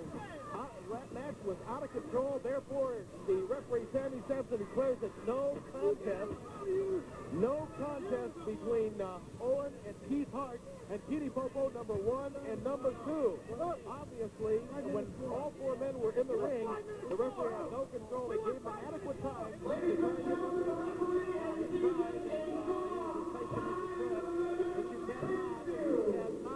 Stop a match when it first starts off. But I don't think it's through yet, Dunbar. I think they're going to keep going. Look at the bell didn't mean nothing. The announcer better get out of there because they have not stopped. They're continuing, Dunbar. This match is not over, even though the referee rang the bell. What's going on here? They're saying that the Hart say they pinned the guy. Now Popo 1 is out. Popo 2 is going to go out. Keith and Owen Hart are working on Popo number 2. The match has been called. A double disqualification. There is no winner. Referee Sammy Sampson trying to control this match, even though it's over, by threatening them with fines. And I'll tell you something, it was a heated battle, and I would think that it was evenly matched all the way around. At certain times during the match, it seemed like Owen and Keith Hart, who we see here, were definitely in command. But a few minutes later, both Popos turned around in a display of scientific wrestling, and well, I'll tell you right now, I think the Hart is very upset with this. Owen Hart didn't like the decision at all. He wants them to come back, but I don't know whether the Popos are going to return or not. In fact, if they're smart, they'll just keep going. We're going to have to go to the locker room right now. So let's go away, Dunbar, to the locker room right now. Here we go. My name is Joe Pedicino, wrestling fans. I'm with Pro Wrestling This Week. I'm in the dressing room with Debbie the Killer Tomato. We heard some strong words earlier from Spicy Williams. Oh, don't worry about it. She's just talking. We'll see how she talks later when I get finished with her. It's going to be a tough match. Well, that's okay. I'm a champion, you know? You are the California ladies champion. That's right. That's right. She doesn't scare me at all. Have you run into Spicy before? One time at the Olympic in Los Angeles. Tough match? Yeah, it was a tough match. We went draw. We went to a time limit. And, but this time I know her, see? Now I know. I know what to expect, and nothing to worry about. That's Debbie the Killer. Children with cystic fibrosis want to grow up. More than half of them are now living into their 20s. But that Channel 4.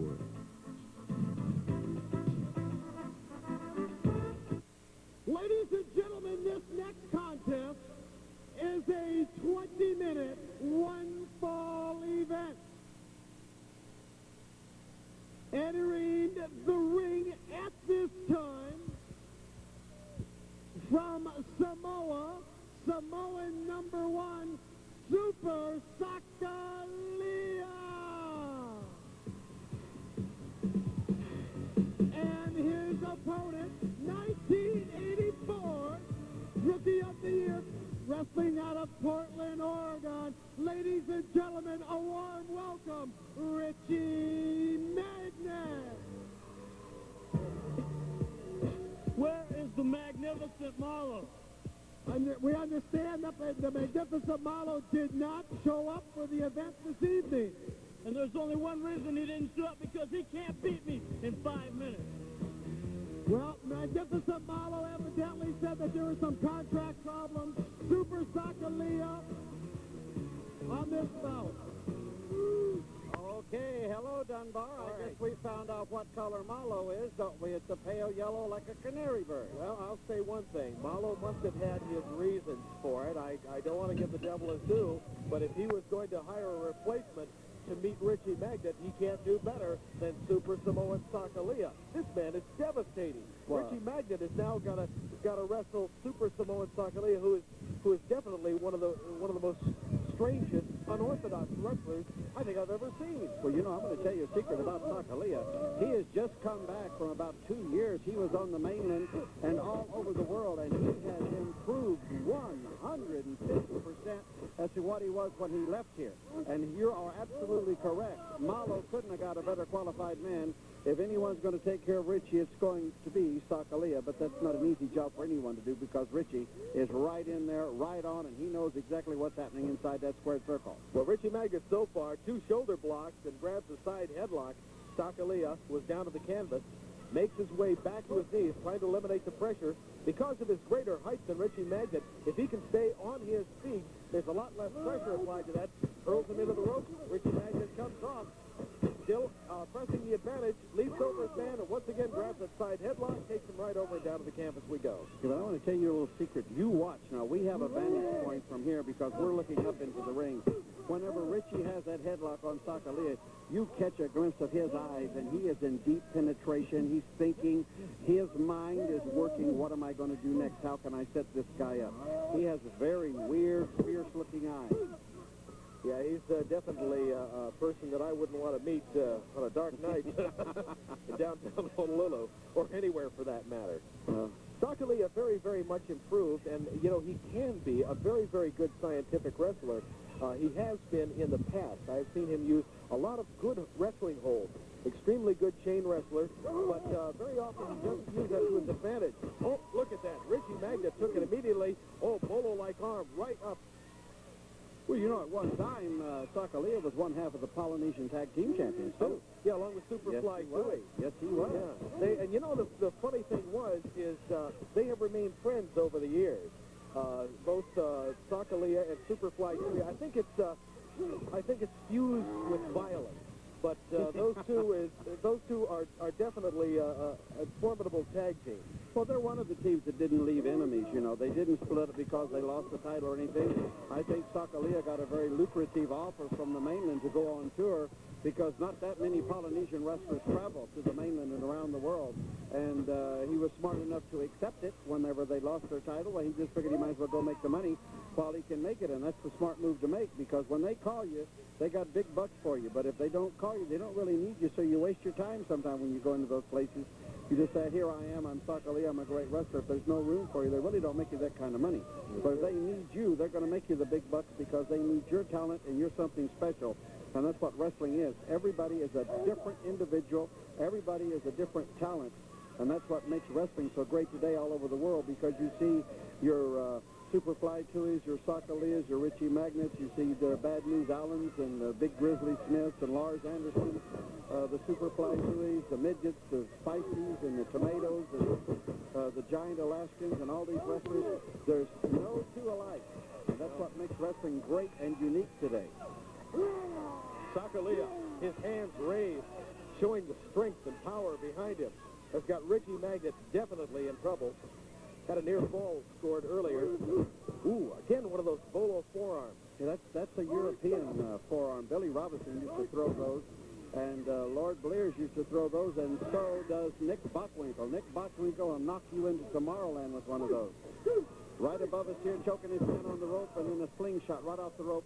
Sakalia is at his best when he has a man in trouble, Dunbar, and right now he's got Richie in a little bit of trouble. Richie Magnet firing to the midsection, firing to the leg. Trying to work on that leg of Sakalia. He's trying to go for that right leg, because if you can take one of those legs away, then you don't have a full wrestler you have to worry about. And remember that Richie Magnet was the master of the figure four leg lock. Well, in fact, he's the one that helped Stifa do the counter for the figure four whenever Stifa wrestled last year, right here. Rick for the championship, and Flair did not. I repeat, did not put the figure four on Stifa. Richie Magnet, kick to the midsection. Oh, a quick rake to the eyes by Super Samoan Sakalia. And again, right knee right into the throat, elbow right to the chest, and Sakalia goes in for a quick cover. Oh, boy, that was 2.5 counts. Richie Magnet definitely in trouble. He's had the air knocked out of him, and Sakalia twisting the neck. A lot of pressure being applied there. Referee Sammy Sampson checking to make sure it's not a choke, it's not a smother. Seeing if his man wants to submit. Ooh, another forearm. Sakalia using that to good advantage in these matches. And it's absolutely a legal hold. It's a legal blow. The forearm is absolutely legal. The forearm and the elbow, Dunbar. The heel of the hand. You cannot use the straight fist or the knuckle. Again, those bolo-like forearms. Judo chop to the head. Richie Magnet definitely tiring now. Stamp Mayer sends him down to the canvas. Reverse chinlock being applied by Super Look at Samoan the arm on that Sakalia. Look at that arm on Sakalia. You can tell he spends a lot of time in the gym, probably paddling and surfing too. The local boys, the Hawaiians and the Samoans, are all natural paddlers and surfers, and that's where they get those powerful upper arms. Richie Magnet firing back now. Working again on the leg of Sakalia. Got a kick right in behind the knee on that right leg. Grabs him by the hair. Richie Magnet pulling out some of the stops now. Hurls Sakalia into the rope. Comes off. Oh, clothesline. Richie Magnet with a beautiful clothesline. Sakalia getting up. I can't believe that. And here goes Richie Magnet. Grabs the leg. It's a setup for a figure four. This is going to be it. This is it. Sakalia. There it is. Sakalia's going to have to submit the figure four leg lock. Applied by Richie Magnet. There it is. There it is. It's only a matter of time now. Got those wait a minute. Superfly Tuohy. Where'd he come from? He's up on the top rope. Comes right down with an elbow on Richie Magnet. Breaks the hold. Superfly Tuohy coming from nowhere. Attacking Richie Magnet. Who's this? Jeff Magruder. Jeff Magruder's coming in. Look at him. We got 4 men in the ring now. Referee's calling for the bell. It's going to be a disqualification. Jeff Magruder, the bench press champion, 242-pound class, takes Superfly Tuohy, hurls him into the rope. Great big shoulder block. Puts Tuohy down the rope. Look at the bag on that Magruder in there, Dunbar. Can you believe that? The world bench press champion. He's going to be going after Arcidi's record very, very shortly. Look at the shoulders and the arms. And Richie Magnet is declared the winner of this match due to a disqualification by Superfly Tuohy, who came into the ring up to the top. See, there he is coming off the top turnbuckle. What's this? In came Tuohy, and then out of nowhere came this big, powerful man. Woo! We're going to a commercial. We'll be right back.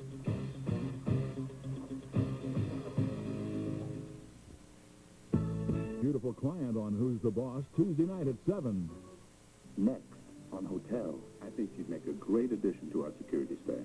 Oh, no confrontation. Must be the most private place in the hotel. I'll make you a 50% owner of the Stansbury. I wouldn't put anything past him. He's manipulating you, Peter. Well, how's the campaign going? Peter's offered a job in London on Hotel, Wednesday at 9. Next to that, we're very honored this evening to have with us one of the greatest entertainers Hawaii has produced. And he comes to us from the Polynesian Palace. And this particular match has actually requested Mr. Al Harrington to introduce them for you. Ladies and gentlemen, would you give a nice welcome and aloha to Al Harrington? Okay, 2-1 for the satellite. And it's just thank you very much. All those people out there, where are you? In the south, in the west, northwest, in the east coast, Atlantic coast, you guys are sweating your tails off, and here we are here. We got a little bit of sprinkle, and things are beautiful. So if you get the first chance you get on an airplane and come to Hawaii. We got some fantastic bouts here. Man, did you guys enjoy the last 2 bouts we've had? Huh? Man, those guys, they get vicious. Huh? Hey, Ripper, and you used to do this for a living. You got more guts than brains. But you know, yeah. But you know, a lot of people don't realize that I had an uncle that was amongst the first top Polynesian wrestlers in Hawaii. I don't know if you guys remember Vilai Sua. You guys remember Vilai? Yeah, Ripper remembers him. He used to wrestle Lee Grable. You guys go back that far? Lou Thesz, Scarlett Pimpernel, and all of those kinds of people, man. I mean, my uncle was really tough. Because before he came from Samoa, he used to knock down coconut trees. Yeah. Holy cow. Hati, I'm not sure. I'm not sure if I'm supposed to be in the same ring with this guy. Is it Schroeder? How you doing, Mr. Schroeder? Aloha. I'm glad I can sing for a living. Go! Ladies and gentlemen, from the state of Arkansas, Uncle Elmer, Razorback. All the Razorbacks over there in Arkansas. This is Uncle Elmer, one of the finest hog raisers in Arkansas. That's the bell. He's calling it. Uncle Elmer, straight from Arkansas, and I'm going to tell you right now, we're in for a great match right now because this man has traveled the world, and wherever he goes, he rings that cowbell, and he loves the kid. The lady just gave him a big old kiss. He didn't want to come down the ring. He's going to stay there for another one. You know, Uncle Elmer has weighed in at 468 pounds. 468 pounds of Uncle Elmer in the ring, and Hans Schroeder is going to have his work cut out for him. Hans Schroeder coming into the ring now behind Uncle Elmer.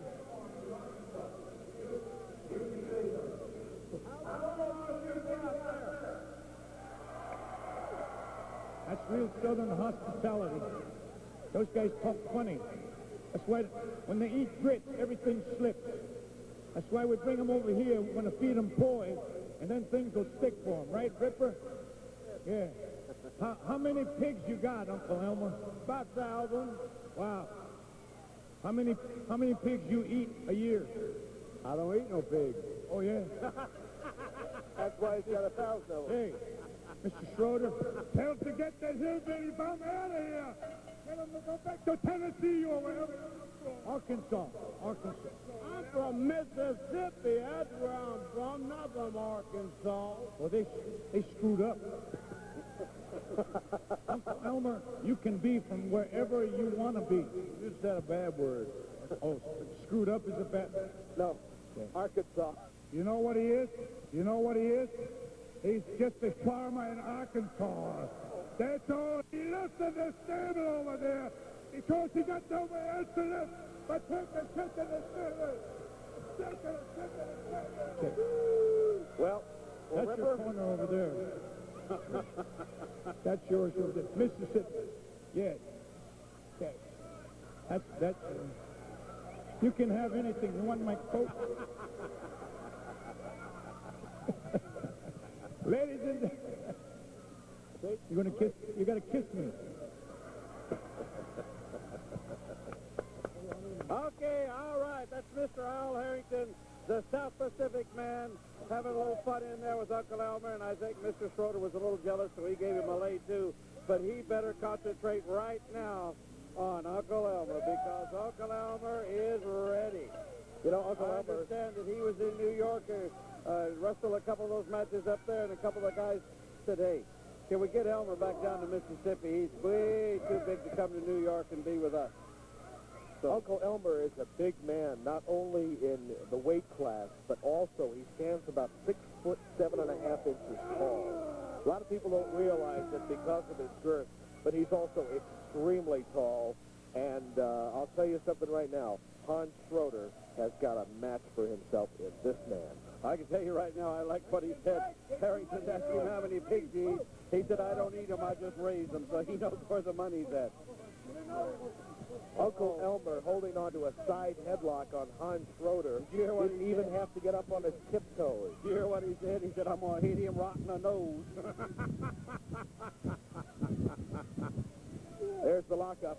Hans Schroeder going for a top wrist lock on Uncle Elmer. Big man has got a lot more leverage. Throws Hans Schroeder right down immediately. Hans Schroeder complaining about a hair pull. I didn't see that. I think he did it with strictly the strength in his arm. Uncle Elmer says absolutely not. There was no hair pull whatsoever. Referee Sammy Sampson, a veritable midget among these guys. I don't think he did pull any hair, because I tell you what, that Elmer's got that leverage. Like you said, he's so tall. The other guy has to reach up, and he's off balance automatically. Watch this move right here. Hans thinks he's got Elmer in trouble, but watch this little move. Elmer is very famous for this. Watch. Throws it right into the ring. Comes out. All right, we're going to have to go back to Joe in the locker room. We'll be right back, fans. Take it away, Joe. Fans, we're back in the locker room right now while that match is going on. We've got Jeff Magruder lifting weights and getting ready for tonight's action. And we want to talk to Richie Magnet about what just happened out in the ring. It looks like these two are back to haunt you again. That's right, you know, but this man right here saved my life. This man plays with 600 pounds. Just playing with 400 pounds right now. Well, we want Tui and Sakalia. We want him in the ring anytime, any place, in any city across this country. And with this man right here, I know we can beat him. Tell him, Jeff. Absolutely impressive, Jeff. Well, I was here last time, about 3 weeks ago. And they hit him from the back last time. Kamala, you're in trouble. You weigh 410 pounds, 415. I squat over 800 pounds. I'm a world champion. Currently 242 pounds fast. I'm throwing around your body weight right now. So as far as throwing you around today, there's going to be no problem. 600 pounds. I'm going to throw around 500 pounds a day to show you how light it is. Richie, that sounds like a challenge. That's right, it's a challenge. With this man on my side, I know we can defeat these men any place, and we'll defeat the rest of the tag teams around this area. Good luck. Let's go back to the action. Okay, Dunbar. While this match is going on, we got Uncle Elmer in there with Hans Schroeder. We're going to have to cut away to the commercial, but we'll be right back, folks. Don't go away. We'll be right back with Uncle Elmer and Hans Schroeder. We guarantee car repairs for life. That's the Honolulu Ford free lifetime service guarantee. And it doesn't cost you a penny extra. No matter how long you own your Ford car or light truck, Honolulu Ford stands rock solid behind our service. You only pay once. And if the covered part ever needs repair again, Honolulu Ford will fix it free. We had now Uncle Elmer just made a nice move in the Dunbar. He's applauding himself. that Hans Schroeder went for 2 tackles, and he couldn't move the big man. The mid-man just sidestepped it. He went right over the top rope, and he's been counted out. That's it. It's been counted out, Dunbar. Uncle Elmer is the winner of that match. Well, I tell you something. What happened earlier during the match, Uncle Elmer caught Hans Schroeder in the turnbuckle in the corner with a great big belly buster. Let's go up to the ring now. Winner, Uncle Elmer! A very, very appreciative crowd. Hans Schroeder has been counted out, disqualified. Woo, and I'll tell you right now, Uncle Elmer is very, very happy. The man could be disqualified. He put me over the top rope. You people all out there, you seen? I don't think so. You seen it? What do you got to say? I should get the match. Hans Schroeder taking exception to the referee's decision here. He says he was thrown over the top rope from our vantage point. He put me over the top rope. You guys in there seen all that? Well, from our vantage point, it appeared that Uncle Elmer sidestepped a rush. I'm a referee. Yeah. It's not a top rope. Over the top rope it is. Oh, Hans Schroeder could get in a lot of trouble now. That's right. There could be a fine coming out. Your winner, Uncle Elmer! Well, sitting there with the cowbell from Mississippi, it's Uncle Elmer. Hans Schroeder not too happy about the decision. Not happy at all. To recap some of the action, what happened in the turnbuckle was that Hans Schroeder was leaning against the top turnbuckle. Uncle Elmer came from the center of the ring, lifted himself high into the air, hit Hans Schroeder with what I can only call a belly bump of great proportion. I'll tell you what, let's go to the locker room right now, Dunbar, and we'll come right back and finish this. We're back in the locker room, this time with Superfly Toohey, and Toohey ranting and raving. You saw what had to be a most impressive demonstration by Jeff Magruder. You know who impressed? He impressed all the people around here. But me and myself and my partner, Sucker, we're not impressed. As a matter of fact, I can tell you, I can press on as close to about 1,000 if you put them right on the scale right now. Go ahead and put the weights on. I can press all the way to 1,000. So nobody can come over here and try to pull my leg. You can press 1,000 pounds. That's right. And I bet you top dollar, if you can put 500 or 600 or 700 all the way up, I can do that. Well, let's talk about in the ring. Jeff Magruder and his partner, and it looks like you two are back to haunt these two men. We've been looking all over it, from coast to coast, all the way down to the islands of Hawaii. And we finally saw these two guys over here to try to shoot their mouths about us. We are the real champion of this island, nobody else. As a matter of fact, I am the current champion of the Polynesian heavyweight champion belt. Me and Sucker, we're not afraid of anybody. Put anybody in the ring, and like I said it before, I don't care if you can put a cockroach or an elephant in the ring, we'll do the same thing to him. You got that? I understand. Superfly Toohey, now let's go back down to ringside. Well, I tell you something, Ripper, the wrestling action so far has been absolutely fantastic. Right now, standing in the ring is Ati So'o, who is going to be, I believe, introducing our Lieutenant Governor John Waihee. Ati, take it away. Ladies and gentlemen, at this time we're very honored, and it's our pleasure to have with us the gentleman who is a friend of wrestling all over the world, and he has traveled all the way from American Samoa to be with us. And we'd like you, ladies and gentlemen, to extend him the warmest aloha that we have. Please say hello to Lieutenant Governor Eddie Huntington.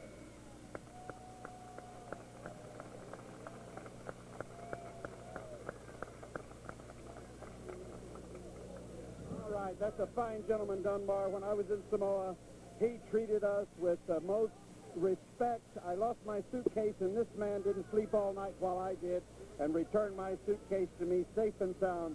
No finer gentleman anywhere in the world than that man right there. Excellent. Well, you know something, Ripper? Let's take a look at what happened earlier in the match between Uncle Elmer and Hans Schroeder. Uncle Elmer, weighing in at 468 pounds, locked up here with Hans Schroeder, easily takes him into a side headlock. And look at that. He's not even lifting himself up. He cowers over the man, applying all the pressure to that side headlock. You know that I would actually, I would like to see right now a match between Uncle Elmer and Andre the Giant. Both of them being so tall and so scientific, I think that'd be a very good match. Maybe we should try to get Leah to try to get that match here. Super heavyweight. That would really be a good match because there'd probably be a lot of good, clean wrestling in that, and it would probably be a great match for the fans. So maybe we ought to suggest that to Leah. You know, she brings matches to Hawaii that no one else is able to sign, just like 60 wrestlers in one night here at Aloha Stadium. 14 championship matches from around the world, and this giant of a man was happy to get here. He actually called and said, please, let me come from Mississippi to Hawaii because I love it over there, and I want to wrestle. Yes, I guess. She brought him here. And you know something? There is very definitely a lot of wrestling caliber in Uncle Elmer. You know, he's a big man, and he doesn't move very fast, but he knows those wrestling holds that are punishing, and he used them to good advantage on Hans Schroeder. Well, I tell you, you know, the hillbillies are natural wrestlers. Natural wrestlers They because call them get scufflers. Well, scufflers, Yeah. but they scuffle with the animals, they scuffle with one another, and they get a little bit of that hooch in them, and they have scuffling matches all over the farms and up in the hills. I was down in the South, and I tell you, I know they love it. Well, I tell you something, I would love to see Uncle Elmer in another match because that man, he's got an awful lot of power on his side. And Hans Schroeder right now is probably back in the locker room shaking his head and wondering what's going on with Uncle Elmer now. And he's saying, am I glad that one's over, because I'll tell you, and Dunbar, it's been another great night, another great hour of wrestling, and we do hope that the fans stay tuned to the station every week. Say hello to our friend Joe and WATL in Atlanta. Aloha! Polynesian Pacific Wrestling presents the End of Summer Series, Neil Blaisdell Center, Wednesday, August 20th, 7 p.m. See Lars Anderson and the 510-pound Grizzly Smith take on Kamala Mala and Maniac Mark Lewin. See the Avenging Barry Hart versus the Sheik.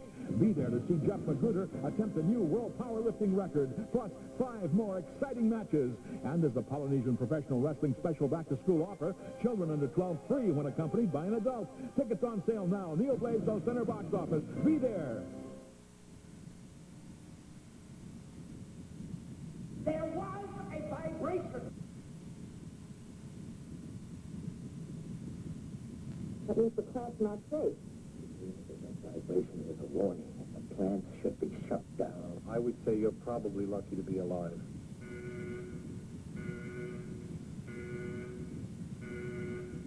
It's the powerful drama, The China Syndrome, Sunday at 8. It's been an hour of wrestling action, and next week we got even more for you, the British Commonwealth and New Zealand Championship, and we've also got that Judo Jacket Championship, and all sorts of good wrestling action. Fans, it's just coming your way from Polynesian Pacific Wrestling, right, Rick? Right in Hawaii, and I'm going to tell you right now, it is a land of aloha, a land of love, and the greatest wrestlers in the world. We love you. We hope you stay tuned to these stations every week. Let us know to hear from you. Aloha!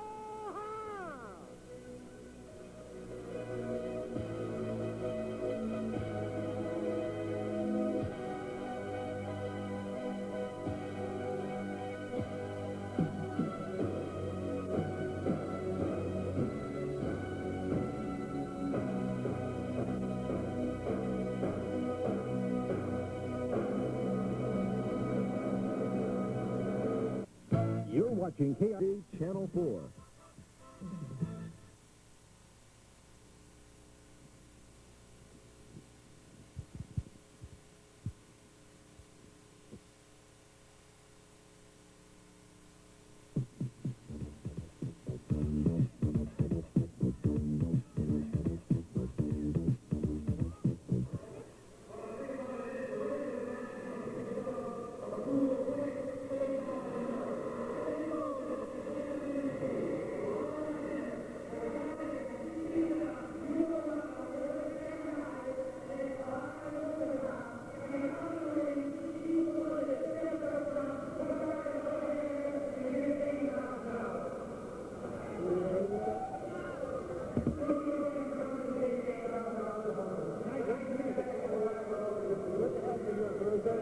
Okay, let's go to the ring right now. Sonny, come on over here. And, Sonny, come on over here. Get the next match underway.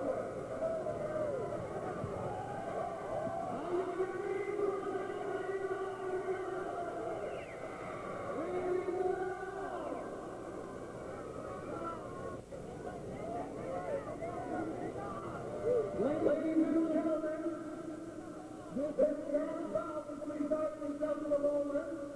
I see Sam Stanton, our third man in the ring, entering us to God. There will be some very exciting matches that will be coming up. Ladies and in addition to that, you'll see Lars Anderson, Superfly Dewey. Very exciting. Ring the bell again, please.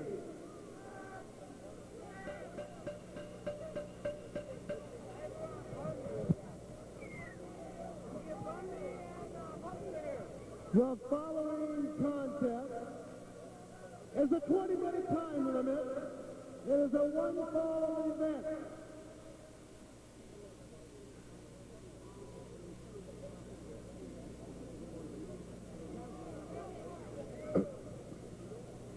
Entering at this time, former Polynesian heavyweight champion, King Jerry Lawler.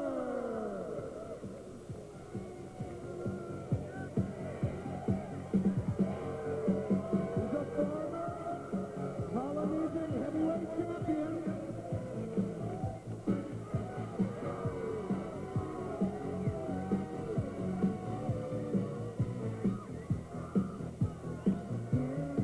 Being escorted by his valet.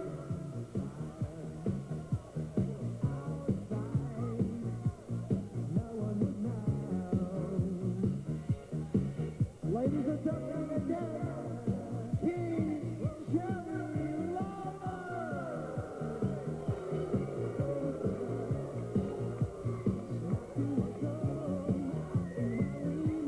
His opponent, soon to be entering the ring,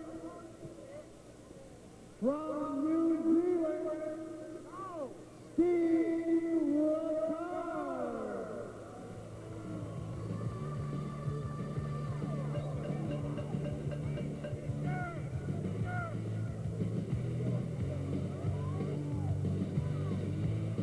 I'm too scared to get out here. Just give me the match and award me the match. I got better things to do than to stand here and wait for some bum that's got a yellow streak down his back. Steve Ricard, Steve Ricard, out of the contest.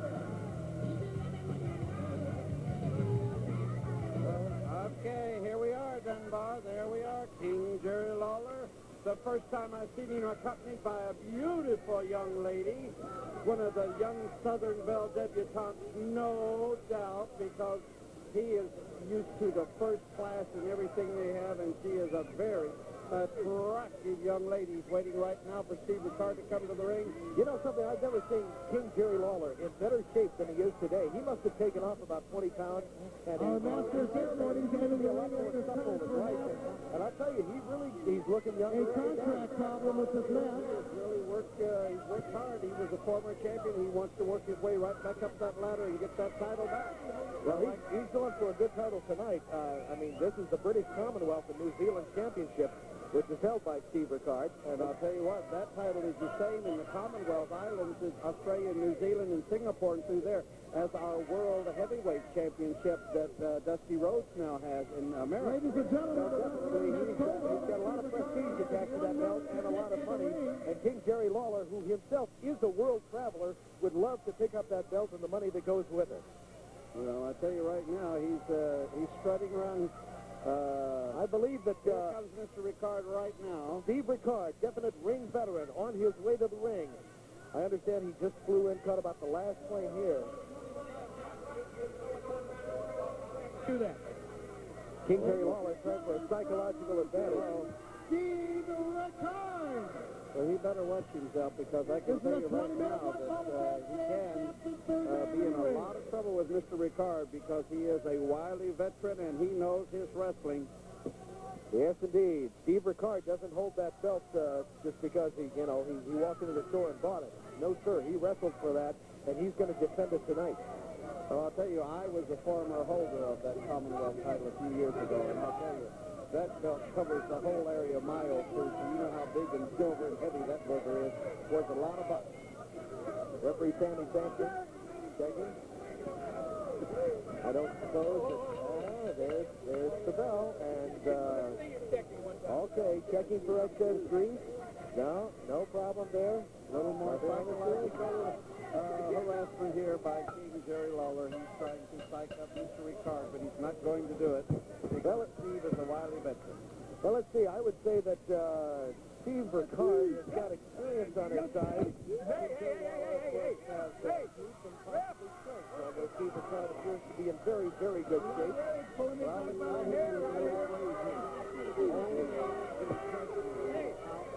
Youth and skill every time.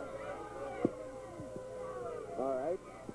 Tell you what, right now, let's find out what Al Harrington's comments are about this match. You know, Al, we've got two gladiators here that I think you'll be interested in. King Jerry Lawler, he's from the East Coast, and of course, the Steve Ricard from New Zealand.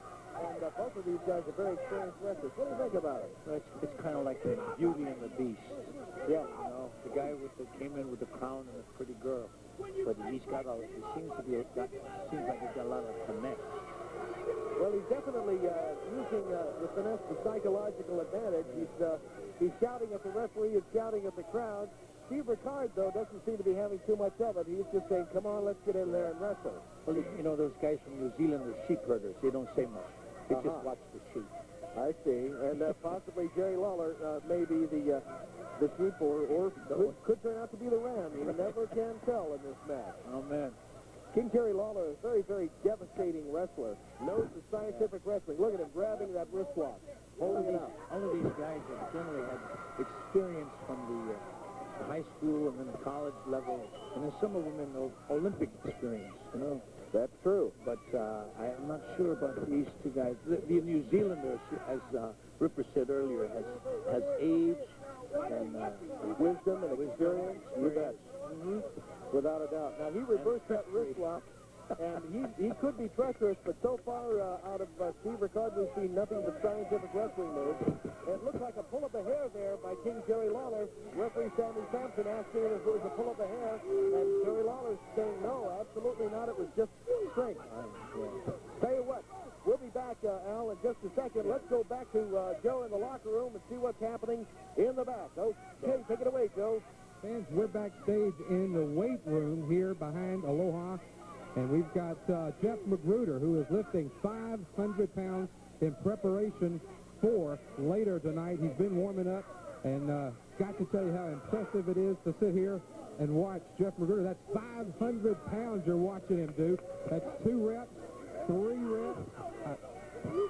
Amazing. Yeah. We've also got with us,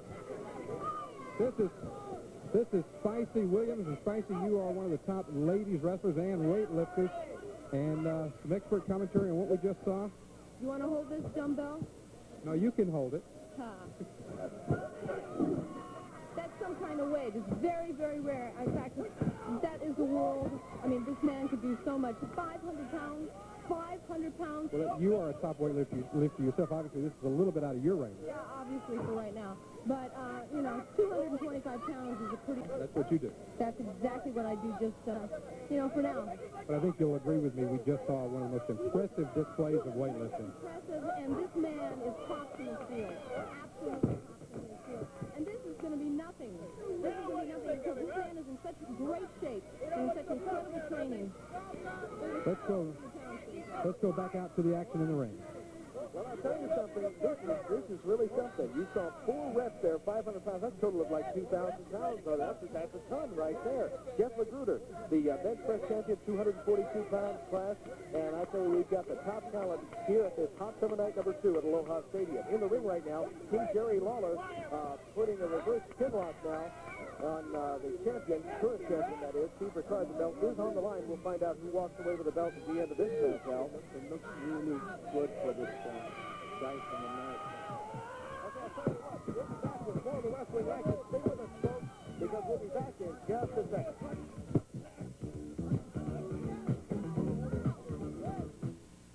Many people think Social Security is just retirement benefits, but it also plays a part in planning for retirement.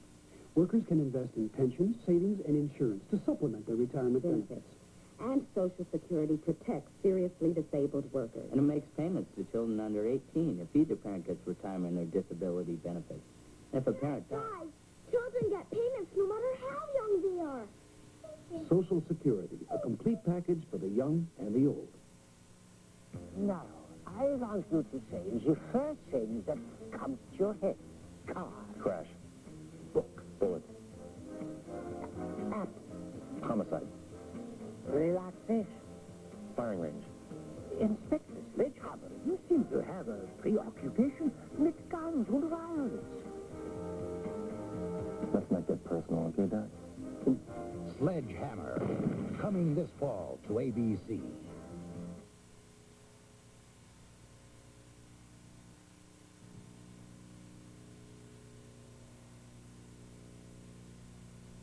Okay, wrestling fans, we're back here at Aloha Stadium on Hot Summer Night 2. Dunbar Wakayama, Ripper Collins. It was nice talking with Al Harrington earlier, Ripper. And boy, I'll tell you, this match is just action-packed between the New Zealand champ Steve Ricard and the challenger King Jerry Lawler. Yes, Al Harrington did a very fine job, but just like I was telling you a while ago, you watch Mr. Ricard now, because in New Zealand they do a lot of wrestling, and they've got 25 different ways to get you in a hole, and you better have 25 ways to get out of it, because they start when they're very, very young, and they learn their wrestling.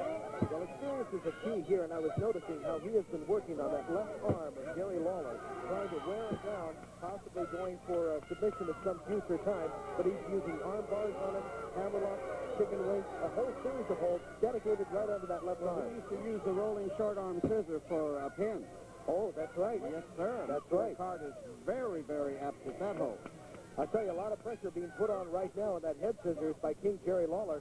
You can see from the expression on the face of the champion right now that he's in definite pain, and he's going to try and have to extricate himself, trying to put some pressure on the feet to open up those scissors. This is where you're going to get your cauliflower ears. It'll certainly help. Watch this, though. Comes right up, grabs onto a side headlock, chin lock, and goes. Look at him. He's got the left arm locked once again. To that arm, that's what I told you, Dunbar. They get a hold and they'll hang on to it. If you break a bird's wing, it can't fly. King Jerry Lawler is going to do some flying right now. He's right back down to the mat immediately. A lot of pressure being put on the wrist. Okay, foot over the rope. Calling for the break is Sammy Sampson. Jerry Lawler reminding the referee that he's got to break the hold. Very slick move by Mr. Lawler right there. Jerry Lawler complaining about the referee right now. You notice Mr. Ricard is watching. He's not taking his eyes off. Not a bit. Steve Ricard, very, very methodical. He's not prone to a lot of flashiness. You don't see a lot of high vertical suplexes or drop kicks. Just good, solid, basic wrestling. Comes right back and staggers King Jerry Lawler with a return right hand right to the chest. And Lawler doesn't know what to make of it. Well, Lawler, I think, is used to being the aggressive one, and he's not used to someone coming right back at him. And that's where the experience of the more mature veteran comes through. And I'll tell you, some of these veterans, they'll make you wish that you had decided to start wrestling 10 years later, because they'll take it to you right to your front door and knock on it, open up, and pull you right out. This Steve Ricard is one tough cookie, and we all know his reputation. He's been a top wrestler for the last 10, 15 years all around the world. King Jerry Lawler using a karate-like shot to the throat. Snap there, sends the man down to the canvas, comes right off, vicious punch right to the forehead. That was a closed fist to Dunbar, right straight to the forehead. Well, I don't see him complaining about the referee at this point in time, because if the referee had caught that, he would have warned him.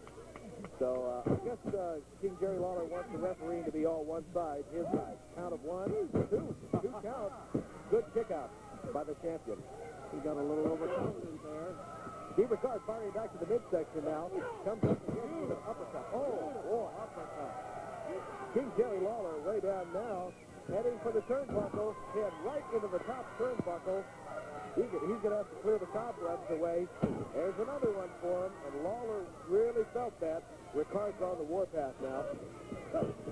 Throws him into the turnbuckle. I think Ricard is giving him a tip for a tap. Well, you know, they may say that Steve Ricard is a little older, but I'll tell you, he's still got that fire that made him a champion all these years. Well, I'll tell you, look at the rain coming down now. Oh, you see that? He dropped him right over the top rope in a very bad position. Steve Ricard in definite pain. Referee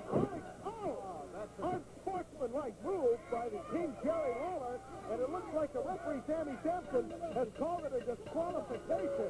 As the ring starts to fall, it looks like referee Sammy Sampson is going to award the match to the champion, Steve Lazard, for a very unsportsmanlike move by the King, Jerry Lawler. Well, I think that just cost him a very prestigious title and lots of money.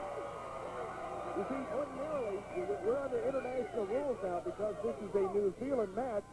Okay, let's see what happened right here, Dunbar. Watch in slow motion. He picks him up, places him over the rope, and drops him right on that top rope, causing extreme pain to the champion. It's a disqualification on the part of King Jerry Lawler.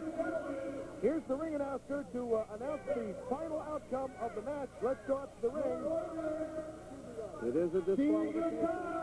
A very bad disqualification. That's one of the things in professional wrestling that is barred, automatic disqualification. We're going to have to go to commercial, Dunbar. Wrestling fans, stay with us, please.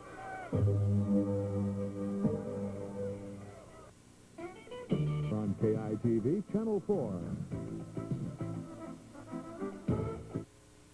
Exciting bout at Aloha Stadium, a hot summer night. Ladies and gentlemen, one of the matches you've been waiting for, the Mighty Midget.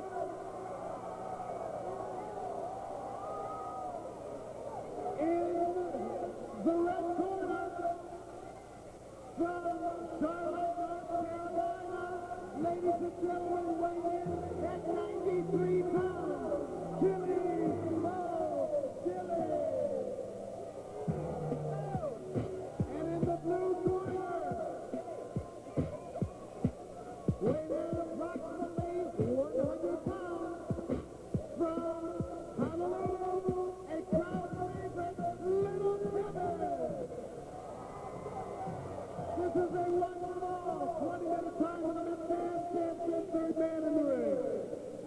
All right, there we are, Dunbar. Me, Little Kevin right there, and Chili Bo Diddley. And this is going to be a great, entertaining wrestling match. These little guys give it 200%. And even though they're small, they hit just as hard as we do, and they hurt just as hard as the big boys do. Boys, look at that Chili Bo Diddley. He's ready for action. He certainly is. And I mean, Little Kevin also ready to go. He's got an unusual haircut, that Chili Bo Diddley. He's got his initials carved in the side of his head. That's right. This is Honolulu, Hawaii, from Aloha Stadium. That hot summer night, number 2, and we're just getting started. What a night of wrestling action. 60 wrestlers from around the world, 20 matches, 20 championships, and we're off and running with the mighty little fellas, the mighty midgets. Ha ha! Beautiful drop kick by Chili Bo Dilly. Running around the ring right now. And the crowd loves it. Little Kevin was taken aback by that drop kick. Okay, ready to go. Here's the lockup, collar and elbow. And Chili Bo Dilly is against the second ring rope. Kevin gives a little slap, adding the insult to injury. Kevin is a little bit more aggressive than I've seen him as of late. And he seems to have a little contempt for the crowd. I don't know. Maybe he's been hanging around Superfly Toohey too long. A lot of sometimes these little fellas, you know, they don't wrestle for a couple of months, and sometimes they come home for a couple of months, and they're a little aggravated, and they want to take it out on somebody, and the next little guy comes around, and they're trying to get it. Whoa! Boy, I'll tell you something. Kevin moved out of the way just in time. Chili Bo Dilly went through the ropes on the outside of the ring. That's a pretty big fall. It's about the entire height, all the way down. It's about 4.5 feet or so down to the playing surface here at Aloha Stadium. Chili Bo Dilly making his way in out of the ring rope. Great kick. I don't know exactly what to call it, except that it looks very painful to me. It looked like a slam on the face right across the knee there. High suplex. Well, that's computed too. Little Kevin coming off with an elbow. Chili Bo Dilly taking an awful lot of punishment at this point in time. Well, this little Kevin, he gets better and better every time we see him. Uh-oh, looks like a pile driver. Good. 93 pounds coming right down to the forehead. 1, 2, and kick out by Chili Bo Dilly. Outside the ring. Went right down by our table. And he went down hard out here. All these cables and television cables, and he missed the television box with equipment in it. He could have been hurt on that one very, very badly. Missed it by mere inches. And I'll tell you something. Take a look at this little Kevin. He's really feeling it. He must have landed on that left shoulder of his. Chili Bo Dilly stalks his man, getting set to... We'll get back to this wrestling action in just a second, folks, so stay with us.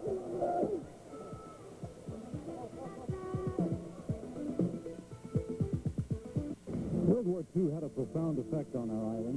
Still far away, the war didn't begin until well after Hitler's invasion of Poland. Herman Wouk's Winds of War traces the events leading to the attack at Pearl Harbor through one naval family.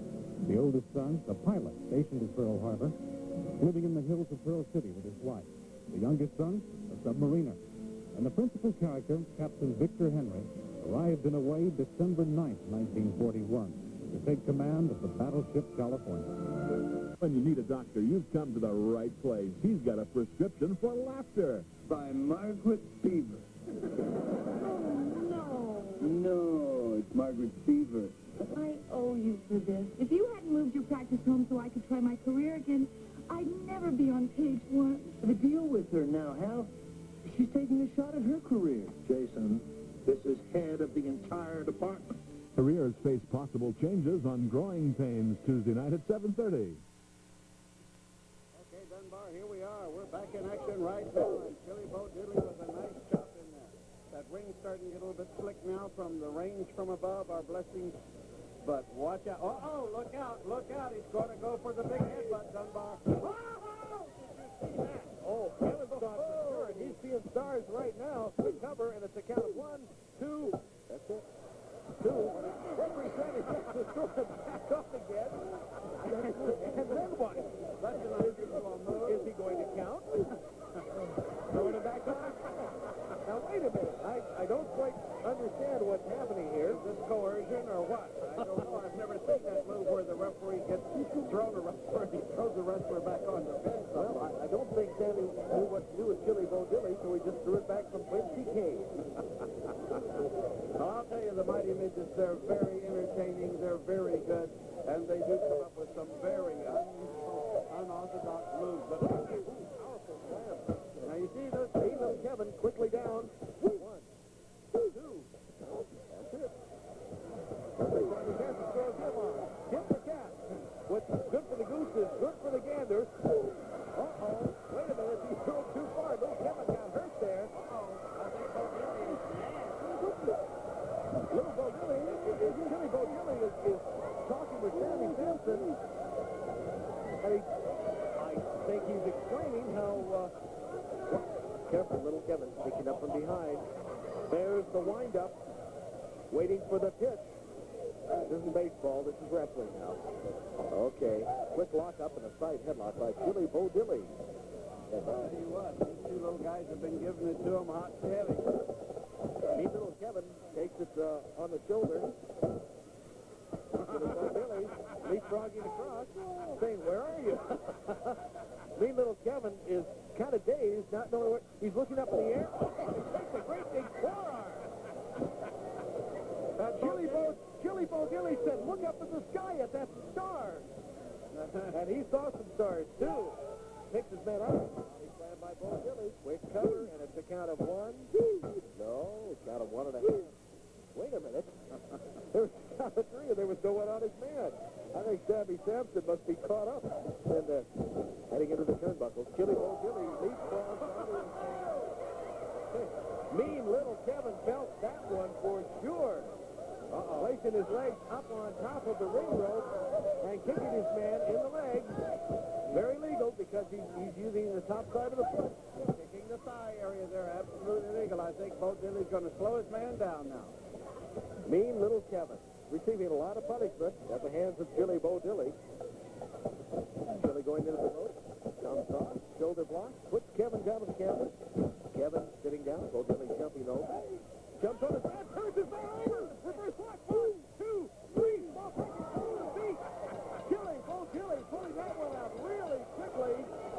I think that little Kevin was a little confused there, and he don't really know what happened, but Bo Dilly going to dance for him. He certainly did. A very quick maneuver on mean little Kevin by Chili Bo Dilly, who's sensing victory. Look at this. Look at this. Over one time, and when he comes back, watch the little move here. Okay, grabs him on his feet, turns him over, small pocket out of 3, and there's your winner. Chili Bo Dilly, the winner of the midget match. Woo!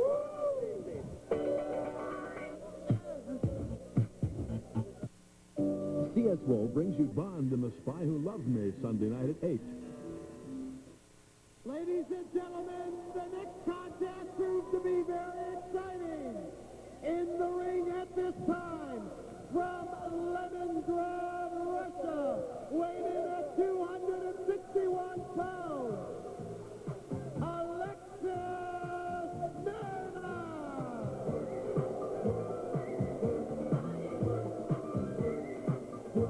And from New York City, former Polynesian heavyweight champion, weighing in at 247 pounds, Bad News Allen!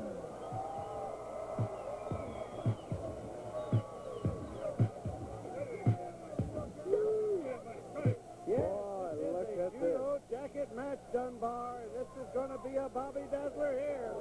Bad News Allen, we all know, is a gold medalist in this kind of a match. You know. Bad News Allen is on the microphone now. Hey, Judo! Hey! You've been going around here telling everybody because you're from Russia. And that you did judo over there, that you're the #1 judo man, and that you beat me many times in a judo contest. Now, is that true? It's true, y'all know.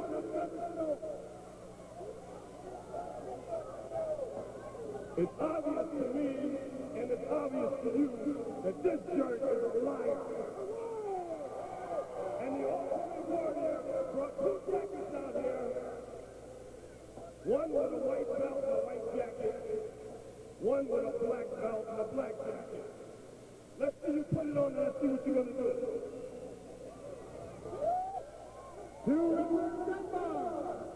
Look at this. The Russian has a white judo jacket and a white belt, which is the beginning entry level. And Bad News Allen has a black jacket and a black belt, as he knows. Alexis Smirnoff, Dunbar, is in for one night to remember. This is a judo jacket match requested by Bad News Allen. You see, what led up to it, Ripper, was the fact that Alexis Smirnoff had been going around the world and telling people that he had beaten Bad News Allen, who, as you recall, was a 10-time judo champion of the United States, and he also was a medalist in the Pan American Games. And he said that he, a Russian, could easily beat any U.S. man in a judo match. Well, the judo jackets did not go on this time. There was a little subterfuge there as Alexis Smirnoff immediately pearl-harbored Bad News Allen and took the match to him, coming from behind, grabbing him with chokehold, breaks him over the top ring rope now, and Alexis Smirnoff is all fire and action. Breaking back of Bad News Allen. Well, this Smirnoff is a vicious man. He's figured, I can tell you what his strategy is right now. He figured if he can get Allen mad enough to forget about those jackets, but Allen's not going to forget about those jackets, and if he can get that jacket on that Russian, the Russian is in for a bad time. Bad time. Well, Alexis Smirnoff is pointing down at Bad News Allen saying, see what happens to the USA athletes? But I'll tell you something right now.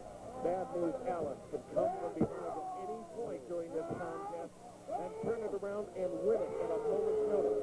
Bad News Allen trains constantly. He's in the gym. He works out. He practices on the mat and off the mat. He's in the weight room. He's on the road, and he can do it because he's physically fit, and he's about as good a U.S. champion as we've ever had here. And you know what, Dunbar, a lot of people are unaware of this fact that although he is from New York, he spends much time in Japan with judo and karate and the martial arts because he wants to continue to enter those contests and things to where that he can keep that black belt and still be the champion. And Smirnoff has gone for a sleeper on Bad News Allen. Now that's a new move for Smirnoff. but let's see if he can get Bad News Allen out with it. Bad News Allen right now seems to be succumbing to the sleeper hold. Referee Sammy Sampson checking, 2 arms. Bad News Allen still in there. He's working on it. Smirnoff trying to cut off the blood flow to the brain by pressure on that carotid artery. He's not able to do so. Bad News Allen brings him into the corner, but he's taking a terrible toll on Bad News Allen at this point in time. Allen's going to have to come from within. Dig deep to come back. Double shot. Well, we're going to have to go back to the locker room right now. We'll be right back, fans. Let's go to Joe in the locker room right now. We're back in the dressing room. Last week we saw Jeff Magruder press 500 pounds. Jeff, an 11-time world powerlifting champion. And now he is helping as we see Spicy Williams with 225 pounds as she gets ready for her match with Debbie the Killer Tomato. Very impressive as we see Spicy Williams getting ready. Jeff, you're working with her. You got her ready? So 225 pounds. And look at that. Look at that. But she's going to do two reps. This is a lady who's going to be in the ring a little later with Debbie the Killer Tomato, and we're watching her with 225 pounds. Jeff, quite an impressive lift. Very impressive. I've competed all over the world internationally in powerlifting, and Bev Francis is one of the strongest bench pressers in the world today. But with the proper attitude, I think I can help this gal train to, she's definitely built for the lifting. She's hard, very muscular, and has good shape. What do you think, Debbie? Well, I don't know. Spicy, what do you think, Spicy, about the match with Debbie? Yes, I know. I think that I got a good build and a good attitude. I think I'm built for this sport. All right, let's go back to the ring. Okay, Alexis Smirnoff right now in the ring taking a toll on Bad News Allen as he's coming off with a series of shots now and what appears to be a chokehold on the mat. Referee Sammy Sampson in there to make sure that the choke is broken up. Alexis Smirnoff breaking just enough time and then going right back to it again. Referee Sammy Sampson counting 3. Smirnoff with a punch right to the throat is pulling out all the stops in this match. He wants to win here very badly. Well, he better pull them all out. If he ever gets wound up, then Mr. Smirnoff may be ready to go. An elbow right into the Adam's apple. That's not a legal maneuver, and I'll tell you, Sammy Sampson was right there. Well, I can tell you right now that Mr. Smirnoff being... Hello.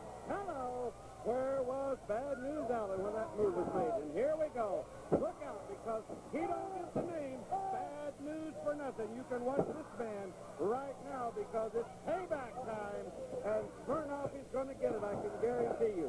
Look out, Bad News Allen coming off with a quick clothesline. Covers his man. 1, 2. That's it, Dunbar. That big mighty clothesline from Bad News Allen, and the Russian bites the nut. The Russian has bit the mat, and Bad News Allen comes out on top.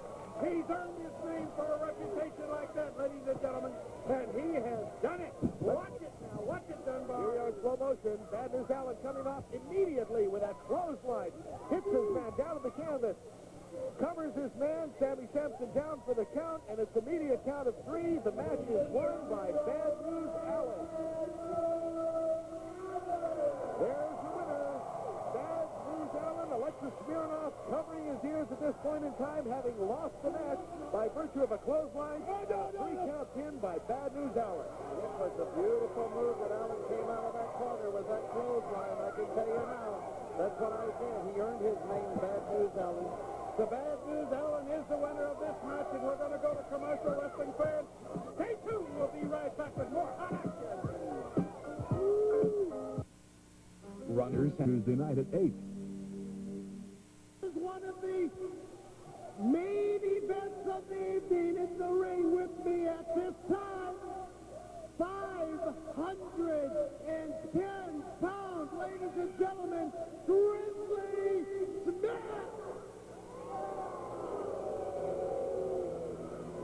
This contest will be with a gentleman from Santa Fe, New Mexico. He says he can pick him up and slam him. Let's have a big welcome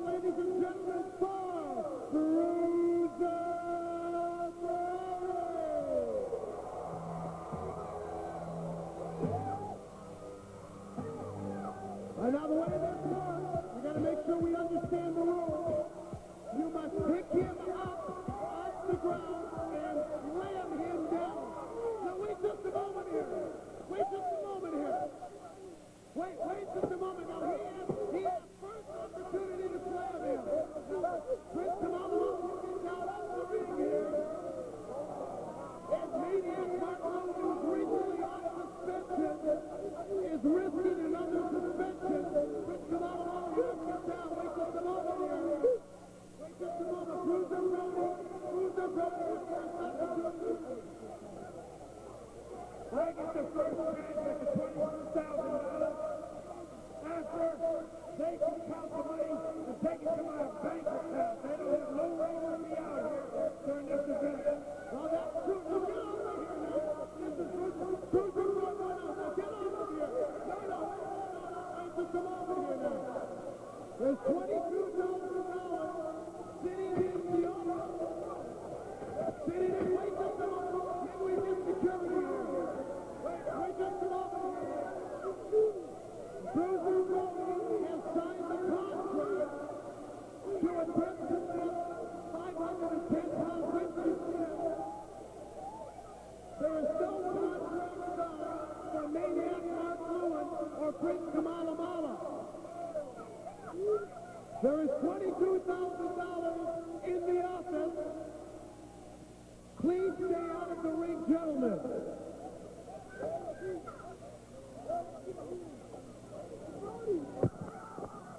You must pick him up off the ground and slam him.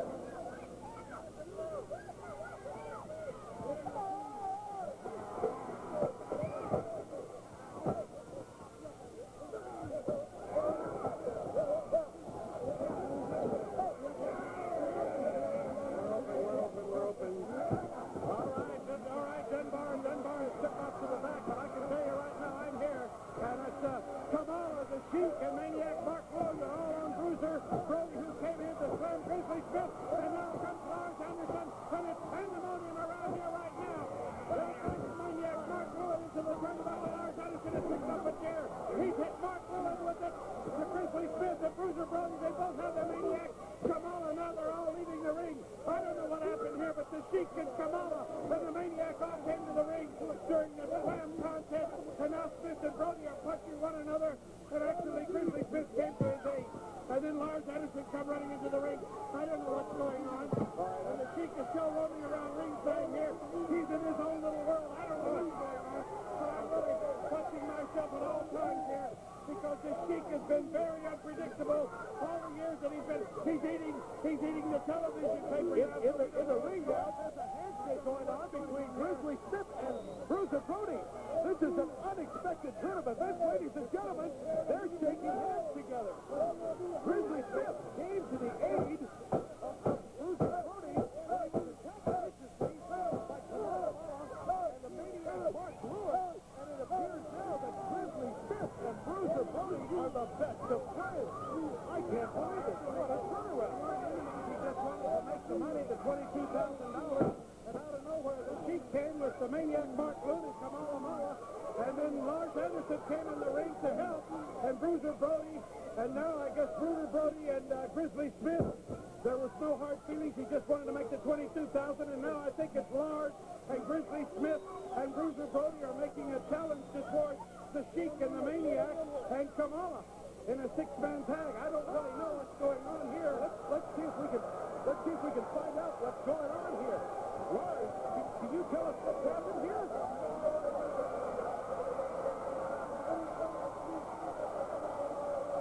Well, the Sheik has gone up into the tag. The Sheik is Lars Anderson coming out of the ring, heading over towards the grandstand area with a chair. The Sheik over the other side in the audience. Bruiser Brody and the Sheik in the audience seat. Now here at Aloha Stadium. And it seems like Maniac Mark Lewin and the Sheik are having a 2-on-1 with Bruiser Brody. And there's goes Lars Anderson to his aid at the far side. It's absolute pandemonium here in Mayhem. Nobody can seem to understand what's going on. The action is no longer in the ring, but in the far stand. Well, all six of them are up there in the bleachers, and it's because some fan, I think, took offense to the Sheik, and the Sheik went right after him up into the bleachers, and then Brody went in, Grizzly Smith went in, Kamala and the Maniac went in, and then Lars Anderson, he came to the rescue, and they were all six up there. Nobody knows where they're at now, but the Bruiser is mad. Maniac Mark Lewin, both men with weapons everywhere in their hands, and Lars Anderson covers the Maniac with the chair. Maniac Mark Lewin wresting the chair away from Lars Anderson at this time.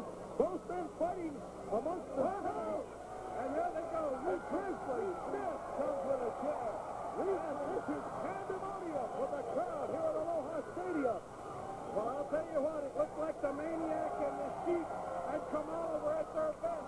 They did the big retreat once again, tried to inflict damage and an injury to someone, a major injury, and then head for the hills. We seem to be having a major new team here. We've got 510-pound Grizzly Smith, 6'8" the giant Bruiser Brody, and former Power Asian heavyweight champion Lars Anderson, all three of them together against the Sheik's crew.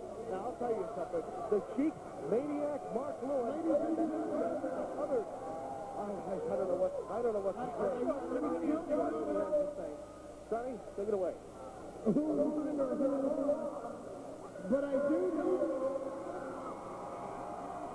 that he got a good piece of meat.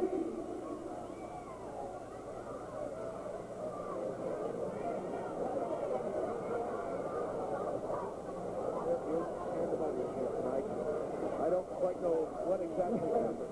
Ladies and gentlemen, there are wrestling matches, and there are wrestling matches. Is that loud enough for you? Oh, I cannot. Look at this, Dunbar. We're going to watch the replay here. Now let's go with Grizzly Smith, who was supposed to be slammed by Bruiser Brody on the Sheik arrived with Prince Kamala and Maniac Mark Lewis, and all heck broke loose at this point in time. Lars Anderson engaged, and all of a sudden Bruiser Brody was taking on Prince Kamala at this time, also being hit by the Sheik at this point in time, when Lars Anderson arrived on the scene, and it was absolute mayhem. But at the end of this match, Bruiser Brody, look at this now, squaring off with Grizzly Smith, but they were both trying to tell each other something, that they were both on the same side. I think now, and now look at this, if you will, 510-pound Grizzly Smith offering a hand of friendship to Bruiser Brody as Lars Anderson looks on. And Bruiser Brody, not knowing what to think because he was supposed to have challenged this man, is now saying he came to the rescue of myself and my partners, and there's the hand of friendship between Grizzly Smith and Bruiser Brody. And if they team up with Lars Anderson, that's a formidable six-man tag team group of three that I can't believe it. I can see this right now, Dunbar. See them get together. Look out, world, and I mean look out, world. There. 15 pounds, and a former Polynesian champion. You couldn't ask for any better threesome anywhere in the world. And like I said, look out, world, if those three team up. Six-man tag team matches are going to dissolve around the country. I'll tell you something right now. When you get the light of a man like Grizzly Smith and the power of Bruiser Brody, and you combine it with the mind of Lars Anderson, you've got yourself a team that could take on virtually anybody. And I'll bet you the challenges are going to be forthcoming.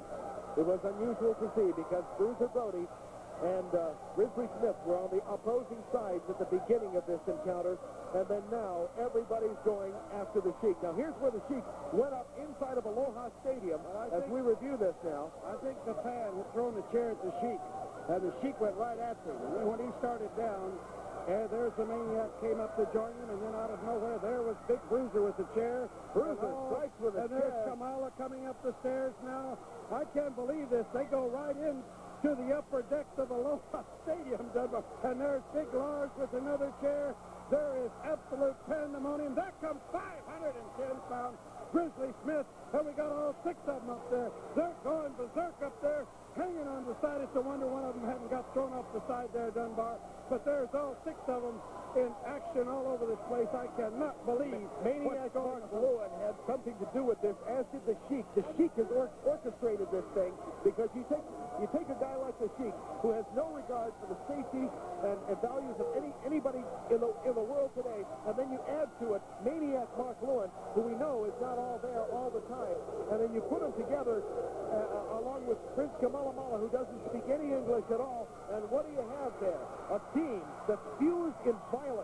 And I'll tell you something right now. They've got their hands full because when you take Grizzly Smith, Lars Anderson, put them together with Bruiser Brody, you've got a team that can handle that kind of action in or out of the ring. Well, we saw Big Bruiser Brody earlier tonight with a big tuba boy. And he'll make toothpicks out of that thing on these guys if they get out of line. Just look at him right there. Look at that man, Bruiser Brody.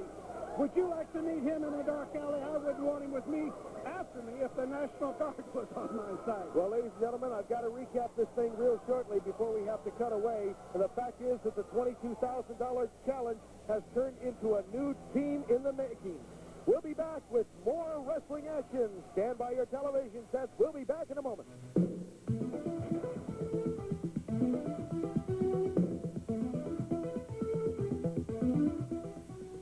Tuesday on KITV, it's Who's the Boss? Well, if you don't want Tony to leave, just get him to marry your mom. Hey, good idea. How do I do that? It's simple. You twerk at Valentine's Day. What? I don't believe it. What is it? They're for you. What is he going to say? Jonathan plays Cupid on Who's the Boss, Tuesday night at 7. Being a father isn't easy, and I'm doing it by myself. But I'll turn my life inside out for my kids. I mean, teenagers are always changing, and I want to be there for them. So I do that by day, and by night, I'm a cop. It's not just a job, it's who I am. I want so much for my kids, and for myself. Heart of the City. So many feelings, so little time. Premiering this fall on ABC. We've seen some spectacular action and a new tag team in the making this evening here at this Hot Summer Night 2 at Aloha Stadium. And Ripper, I'll tell you something, it has been absolutely, unquestionably, some of the finest action I've ever seen.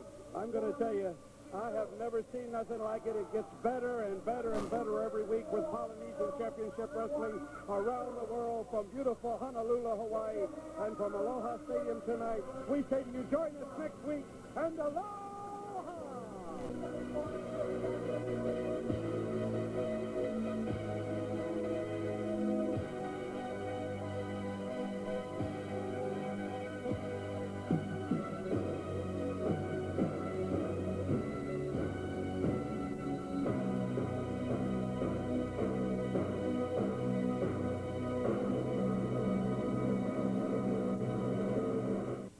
You're watching KITV. Sullivan, Maniac Mark Lewin, and Big King Kong Bundy against Andre the Giant, Steve the Kid Collins, and Angelo Mosca. It's already underway, and oh!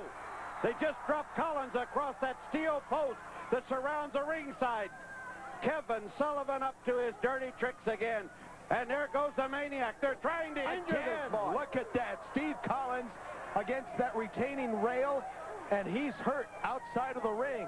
One of the young superstars in wrestling today, and they're trying to injure him and put him out of wrestling already, Dunbar. Sullivan, Lewin, and Bundy, they have no respect for anyone's body whatsoever. Backdrop, sunset flip. Look at that. Kevin Sullivan wasn't expecting that one at all. Steve the Kid Collins still hurt, still in plenty of trouble.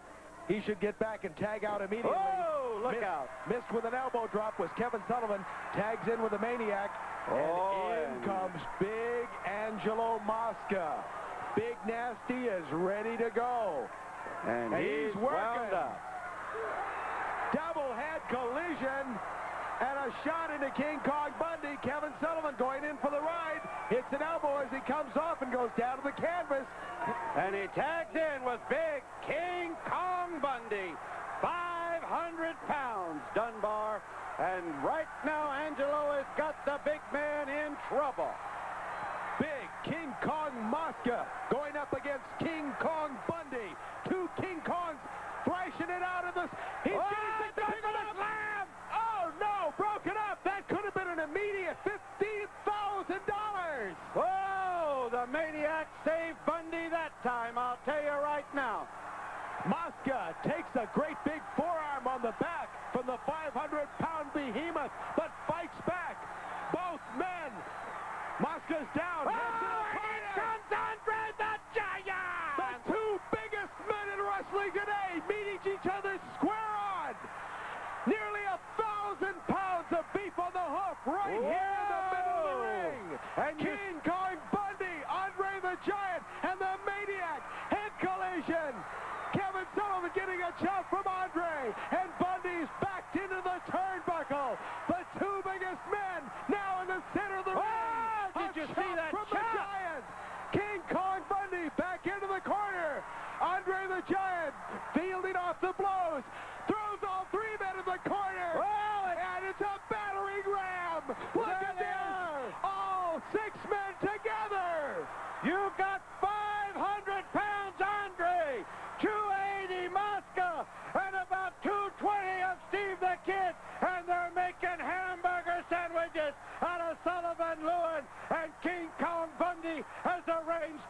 fall, and 20,000 people in Honolulu, they don't care. They're seeing what they've waited on.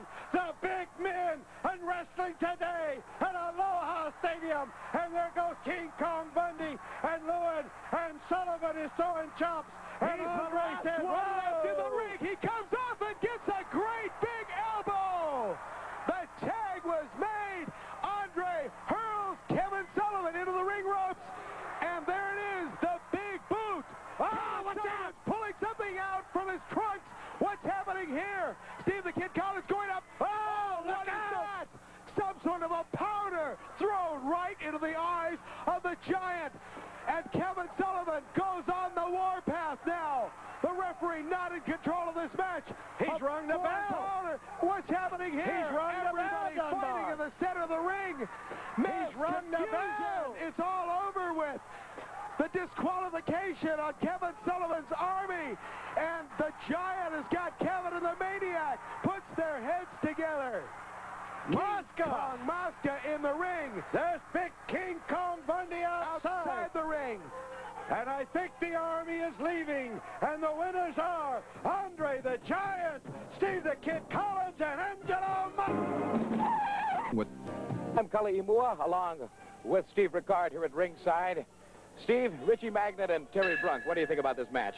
Well, I think it's a very important match to both these wrestlers, Carly, because they're both lining up for some big-time matches, looking for a shot at the National Wrestling Alliance Junior Heavyweight World Championship.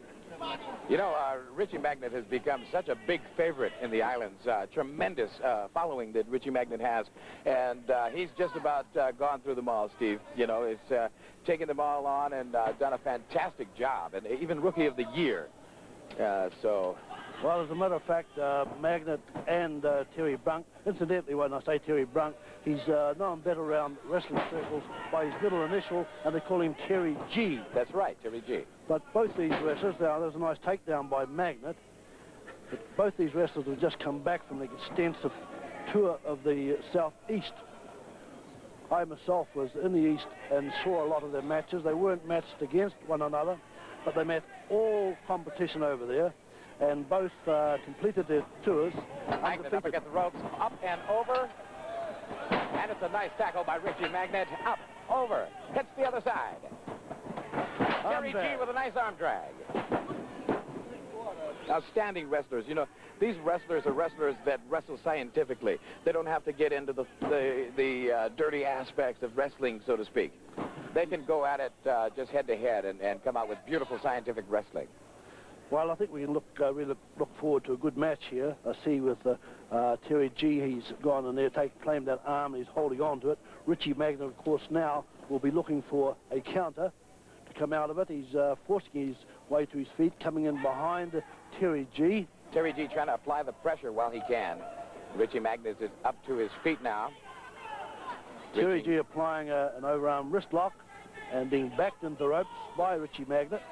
Richie grabs him, throws Terry G into the ropes. Down goes Richie Magnet. Terry G over. There goes Richie. It looks like an airplane spin and a body slam. Terry G down on the canvas. Richie Magnet on top of him. Sam Sampson in there, our referee. Tremendous job Sam does. Gets a 1 count. Terry G comes over. He took the headlock first before Terry G came over the top there. And hammerlock on him now. He forced his way out in this hammerlock. Richie looking for a way out of there. There he goes. Terry G, just top physical condition, good physique on this man. You can tell that he's been working out just about every day, as all the wrestlers usually do. Well, Terry G, I know, again, personally, he does work out in the gymnasium, anything from 2 to 3 hours a day. Puts a lot of work into his training, and of course so does Richie Magnet, both looking for this important National Wrestling Alliance Junior Heavyweight Championship shot. Magnet now with a side headlock there. Terry G holding on. Both men very tough wrestlers. Magnet into the ropes. A tackle by Richie Magnet. Up and over. Up against the ropes again. Magnet. Not quite this time. Yes. Terrific move by Richie Magnet. Covers his man. 1, 2. Sam Sampson in there with the count. Flying bear by Magnet. Goes in behind Terry G. Sleeper hold.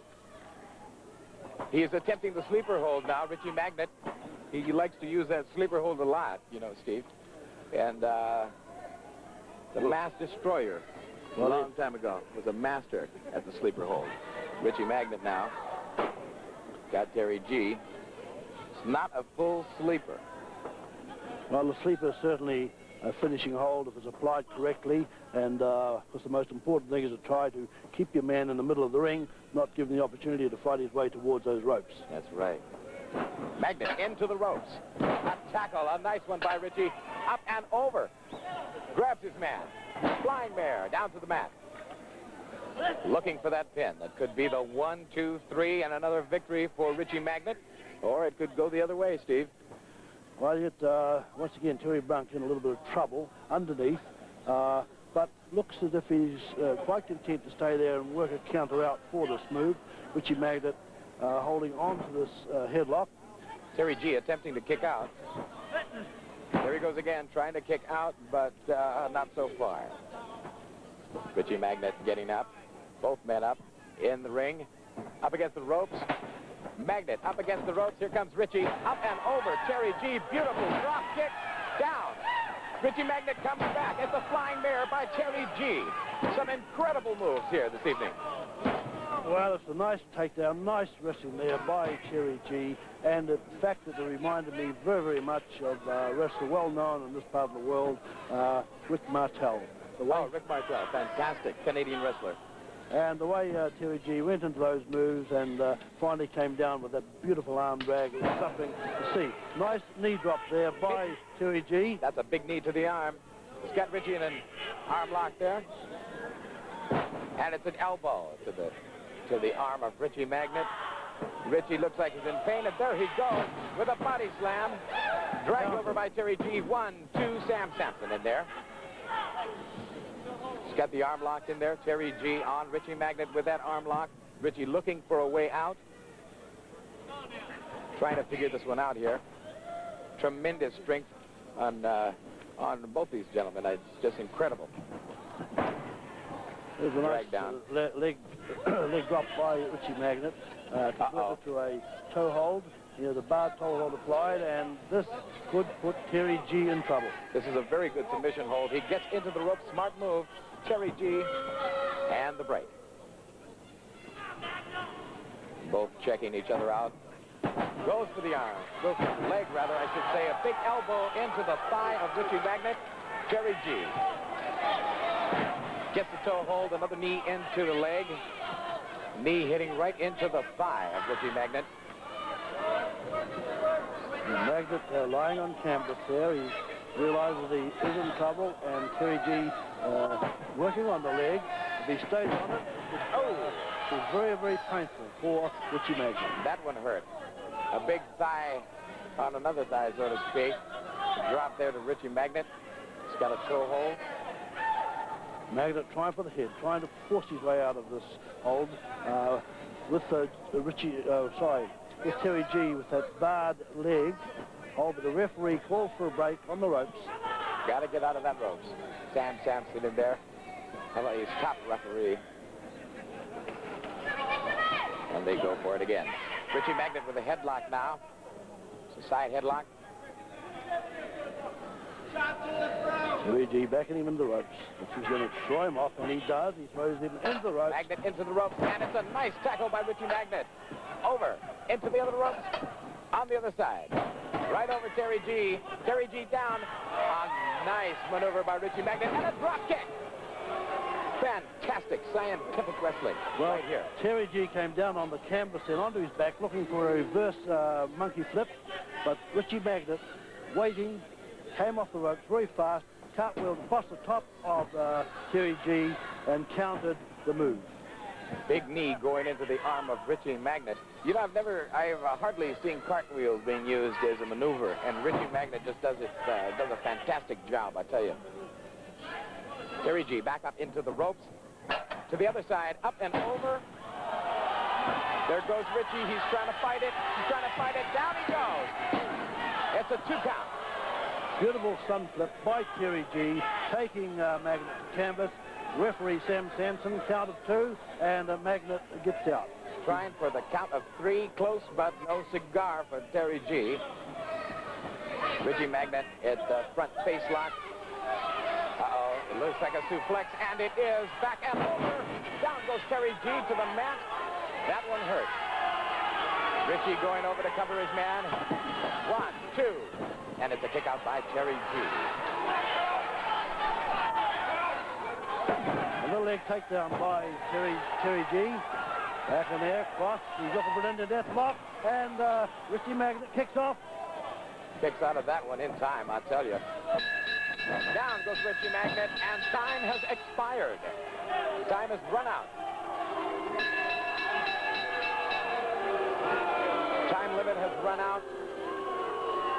Sam Sampson declares the match. Sam Sampson declares the match a draw. Sonny Ross in the ring for the announcement. Lady, come on. Waiting for the official announcement. Sonny Ross. Testing. Ladies and gentlemen, the referee has determined this is a draw, time limit draw. So it was just a matter of settling it down.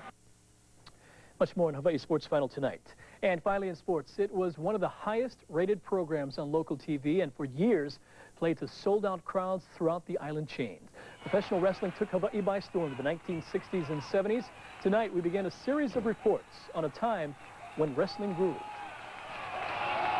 For nearly 30 years, promoter Al Karasik brought the biggest stars in professional wrestling to Hawaii's Civic Auditorium on South King Street. Every Wednesday night, fans packed the Civic to see their favorites battle it out in the ring. In 1961, wrestler Ed Francis took over as promoter, assisted by ring veteran Lord James Blears, and the crowds grew even more. I don't know how they did it, but you got 5,200 people parking at the Civic with only parking room for maybe 15 or 20 cars. Sam Steamboat Mokuahi was always a favorite with local fans. Legendary wrestler Lou Thez trained Steamboat, who says he still holds the champions of the past with high regards. Those champions are genuine because of their amateur background and everything. They wrestle. They're not a bunch of clowns. Neither did they. And Lou always told me, wrestle. Do not be a clown. Steamboat was never a clown, nor was his partner for many years, Nef Maiava. Some say the Samoan prince may have had the hardest head in the business. I dance on nails and do, my sword dance and and bust boards and bricks and stuff with my head and stuff like that. So all those things I, added to my career, yeah. Olympic weightlifting champion Harold Sakata, known to wrestling fans as Tosh Togo, was also a crowd pleaser. Good as you used to say. Pupong Pupong, he was one of the best wrestlers you've ever seen. For referee Nolan Rodriguez, keeping order in the ring was a real challenge, and at times, it was a dangerous job. I got hit in the head with a purse one time from a lady when I was on my apron. But you get all, they hate you no matter what you do. You're never right. Decades have passed, but these former stars who were once worshipped like gods still reminisce about the good old days. Once in a while, we get together and, chat and have a little story and stuff like that. And it's good to be talking about the old days and stuff like that, the Civic Auditorium. That was our main place there.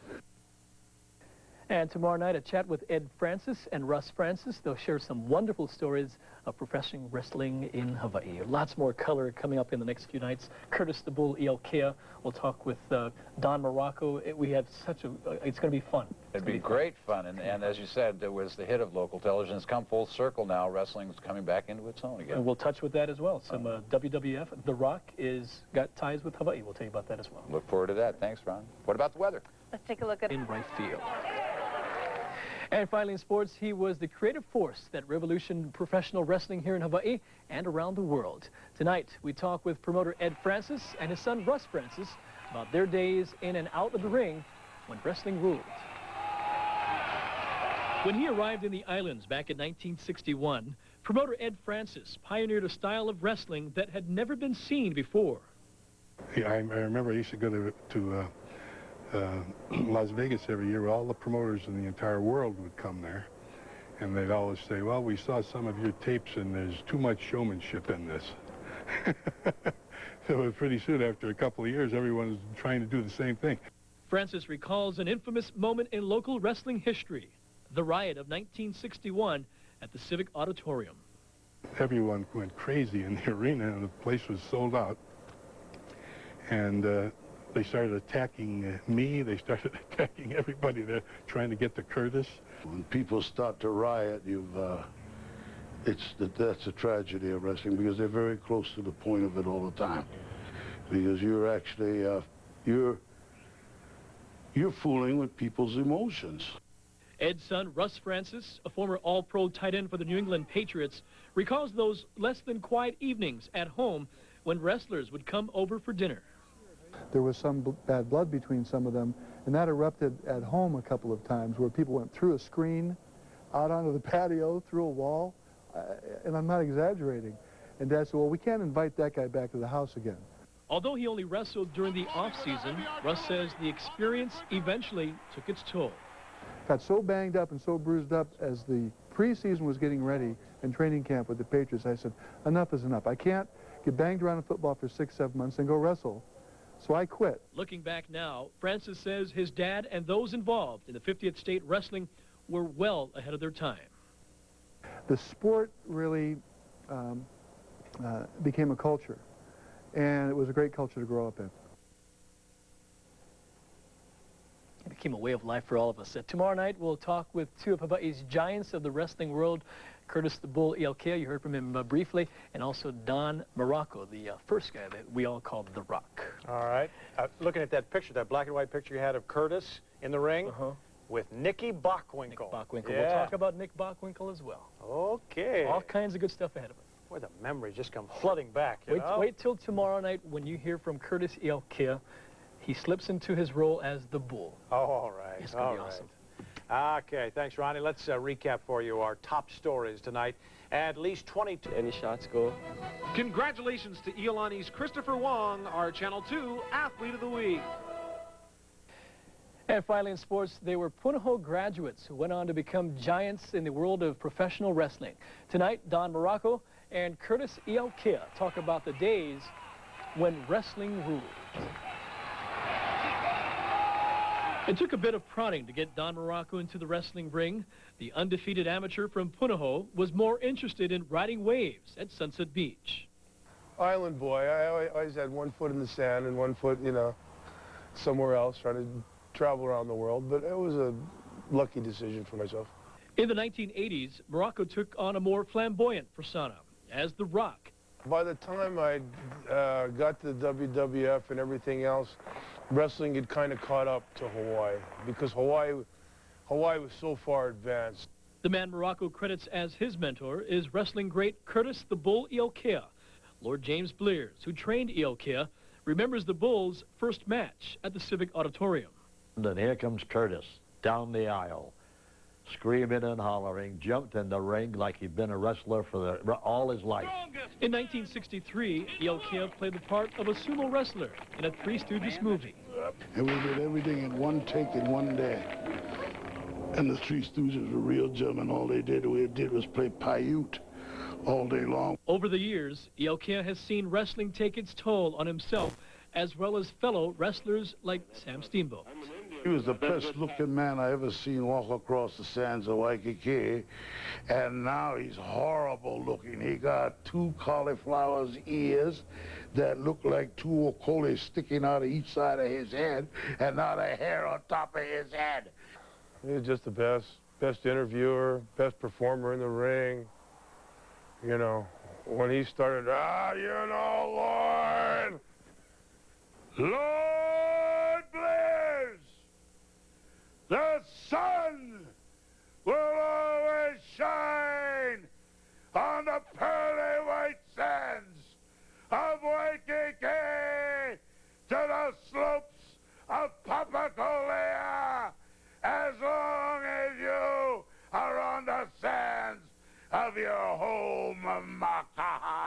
with her lovely lady Shepley. Ah, the bull. Makes you want to see a match now. Oh, you know what? He probably could still rock and roll with the best of them. You got a glimpse of, well, legendary Tally-Ho Blair's, and tonight we'll have more discussion with Lord Tally-Ho. But boy, the locker room interviews were, I think, the favorite part. It's like the wrestling was like only for a few minutes. Sideshow. Sideshow, and then the you know, the Torcamakas and the memories. Mr. Francis, my $5 cigar. All right, thanks, Ron. Recapping our top stories for you tonight, the FBI is... Rodman's comments had nothing to do with his punishment. And finally in sports, back in its heyday, professional wrestling in Hawaii had but one Lord of the Ring. Tonight, legendary Lord Tally-Ho Blair's remembers when wrestling ruled. In the white corner, from Manchester, England, weighing 16 stone, 6 pounds, 230 pounds, Lord James Blair. His escapades during World War II are a story in itself. But while he was aboard a ship in the Pacific, Lord James Blair found his calling. One of the fellows saw my cauliflower ear, and he said, hey, what is it, you a boxer or a wrestler? And I said, I'm a wrestler. He said, you should come to the States when the war's over. You'll make a lot of money. You know, wrestling's big. So I took on his word, and I did.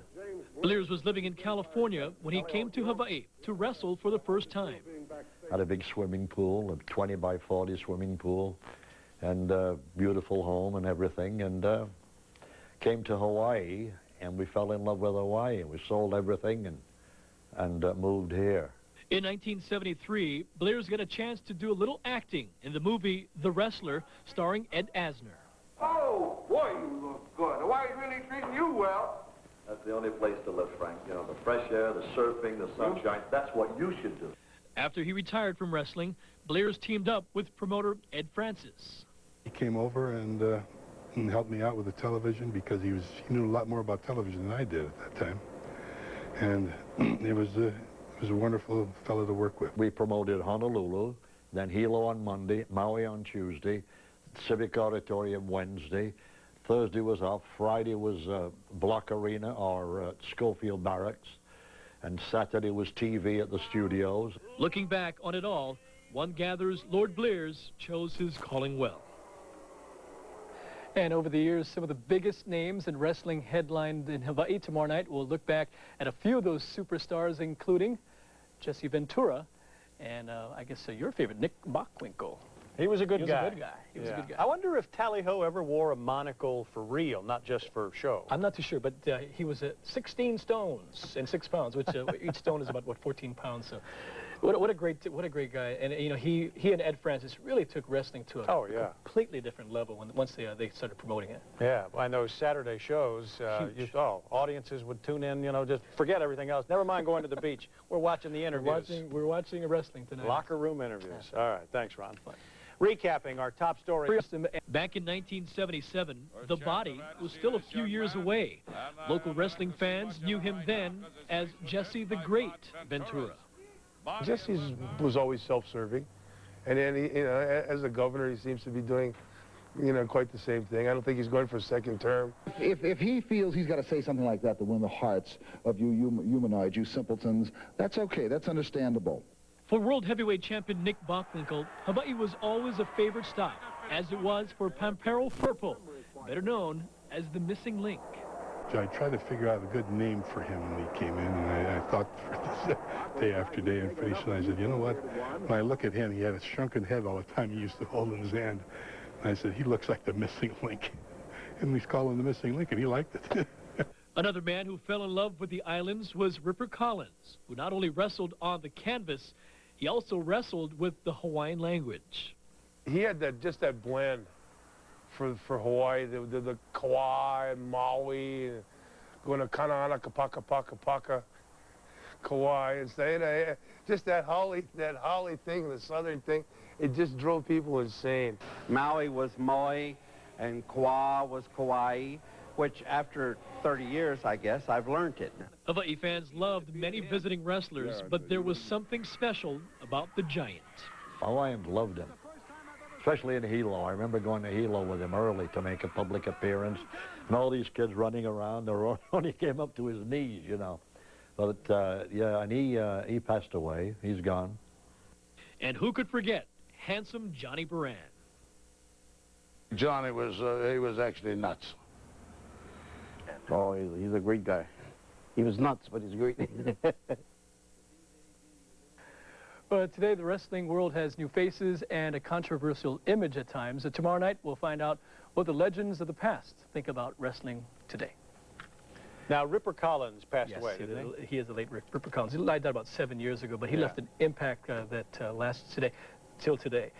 Nick Bockwinkel's family lives on Kauai. In fact, he has two daughters. Yes, he has two daughters that live on Kauai. In fact, they called me last night and said, "Oh, we're looking forward to Dad's piece tomorrow night." So, oh yeah, say hello to the. He was one of my favorites when I was going to high school. I used to think Nick Bockwinkel was the greatest. Yeah, yeah. And Johnny Buran. Mr. Francis. With a cigar. Oh yeah, and just to hear, you know, the guys just reminisce about their friends and their colleagues, and ELK saying, "Well, he was nuts," but you know, a lot of them felt that way about each other. It was just a great time for everybody. Yeah. All right, Ron. Recapping our top. Now 3-1 on the year.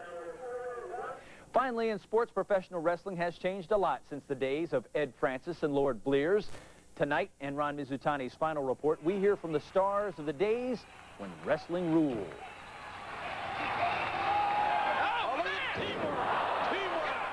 Organizations like the World Wrestling Federation and World Class Wrestling have come under fire lately for its excessive use of violence. But today you got bigger men in there, real bigger men. And before you had certificate wrestlers, they wrestle. Today they just beat you up. The training and everything is so much more further ahead that in my time I don't see how I could have competed with these guys. I'm lucky that I'm out of it.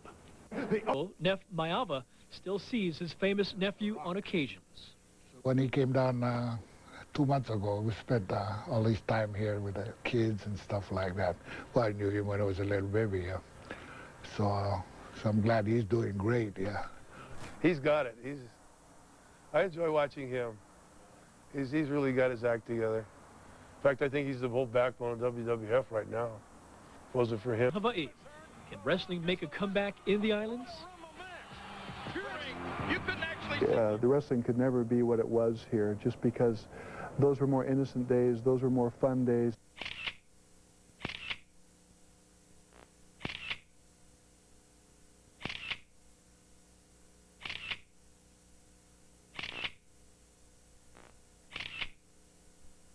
It's a great look at wrestling. I didn't get a chance to grow up here, but it was awfully fun watching that, and I can certainly identify with that. Yes, that's fun seeing Nef Mayava, too, with his old, remember the days he was doing his coconut headbutting. Ooh, man, I heard he had a very strong head. Yes. Now, I got to ask you something. Yes. I saw your name in the paper today, did I not? Yes. Stars in Uncommon Valor, Sunday night at 8.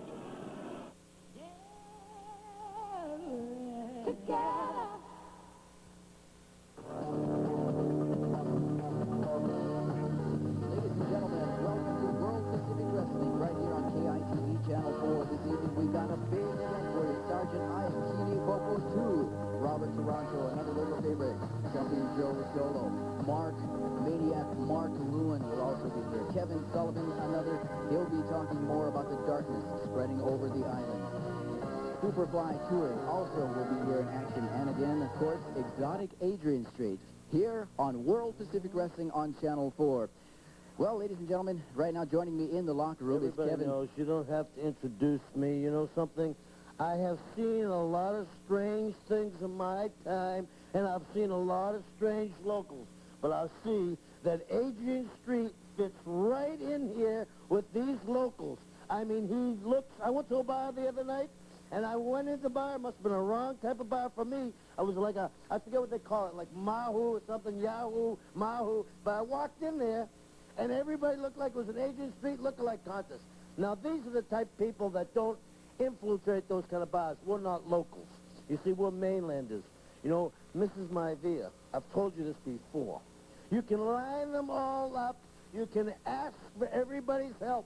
You can bring in Bruiser Brody with this 2x4. You can bring everybody Tui, them all. Line them up. But M.M. has called us. That's Mr. Phillips to you. You understand? Mr. Phillips is the man with the green. Mr. Phillips has brought in a man called Mr. B, and we're going to see how Adrian Street, how tough he is tonight. If Adrian Street don't have his purse with him, he doesn't have a chance, because he's just like most of these locals around here. A little strange, dressed a little funny, and a lot of color in the hair. Well, ladies and gentlemen, there you have it. The darkness is spreading over the islands, according to Kevin Sullivan anyway. You saw Maniac Mark Lewin in there as well, along with the Fallen Angel. We've got all kinds of wrestling action for you this evening, ladies and gentlemen. You stay tuned.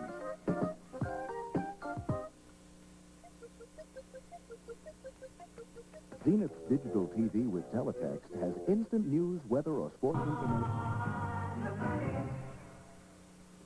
Love you. Trapped in a world turned upside down. Open the door or you are dead. On a night of lost innocence. He knows the boy is being murdered inches from his front door, and he doesn't even bother to look. What do you want from me? I want the truth. Bernard Hughes. The powerful drama Night of Courage, Monday at 8. Ladies and gentlemen, the action continues at the Blaisdell Arena. We're getting you ready for the big battle royal coming up in just a few minutes. Over 20 wrestlers in this ring.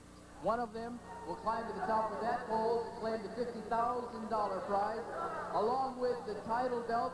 The $50,000 has been put up by the National Wrestling Alliance. This match is for real. Somebody is going to take home $50,000 tonight. Before that match, we've got a tag match for you, a six-man, make that a four-man tag match. As you see approaching the ring now, the Prince of Darkness, the Fallen Angel, Maniac Mark Lewin. Ladies and gentlemen, entering the ring, the Prince of Darkness himself, Kevin Sullivan. And the Fallen Angel, Kevin's partner tonight, Maniac Mark Lewin. Their opponents this evening,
along with my partner, Scott Allen from Coral AM 650 Radio. And Scott, we've got Bruiser Brody, very, very big man. And we've also got Superfly Tui, a very, very skilled wrestler out of the island. And he's been building for a while. Oh, yes. This match between Bruiser Brody and Kevin Sullivan and Maniac Mark, along with Superfly Tui. Bruiser Brody a while back said he would never be burned, but he was burned by the Sheik, and the Sheik is not decided not to show up here tonight. I don't know if he was getting a little weak kneed or what. I think the Sheik knew that Bruiser Brody was bringing that 2x4. Mr. 2x4. That's right, Mr. 2x4, and I think that's the reason why the Sheik didn't bring the fire. I think that's the reason why the Sheik didn't show up, and I just think the Sheik is afraid of Bruiser Brody. Because he knows that there is bad blood between these two. But then, you know, the Sheik has worked so many years with Maniac Mark Lewin and Kevin Sullivan around the country, in Hawaii as well. So that for Bruiser Brody, he's still getting what he wanted. Those people that have ganged up together so many times and caused so much injuries to him. There's Maniac Mark Lewin now, and Bruiser Brody, they're locking hands. A human tug of war, I guess.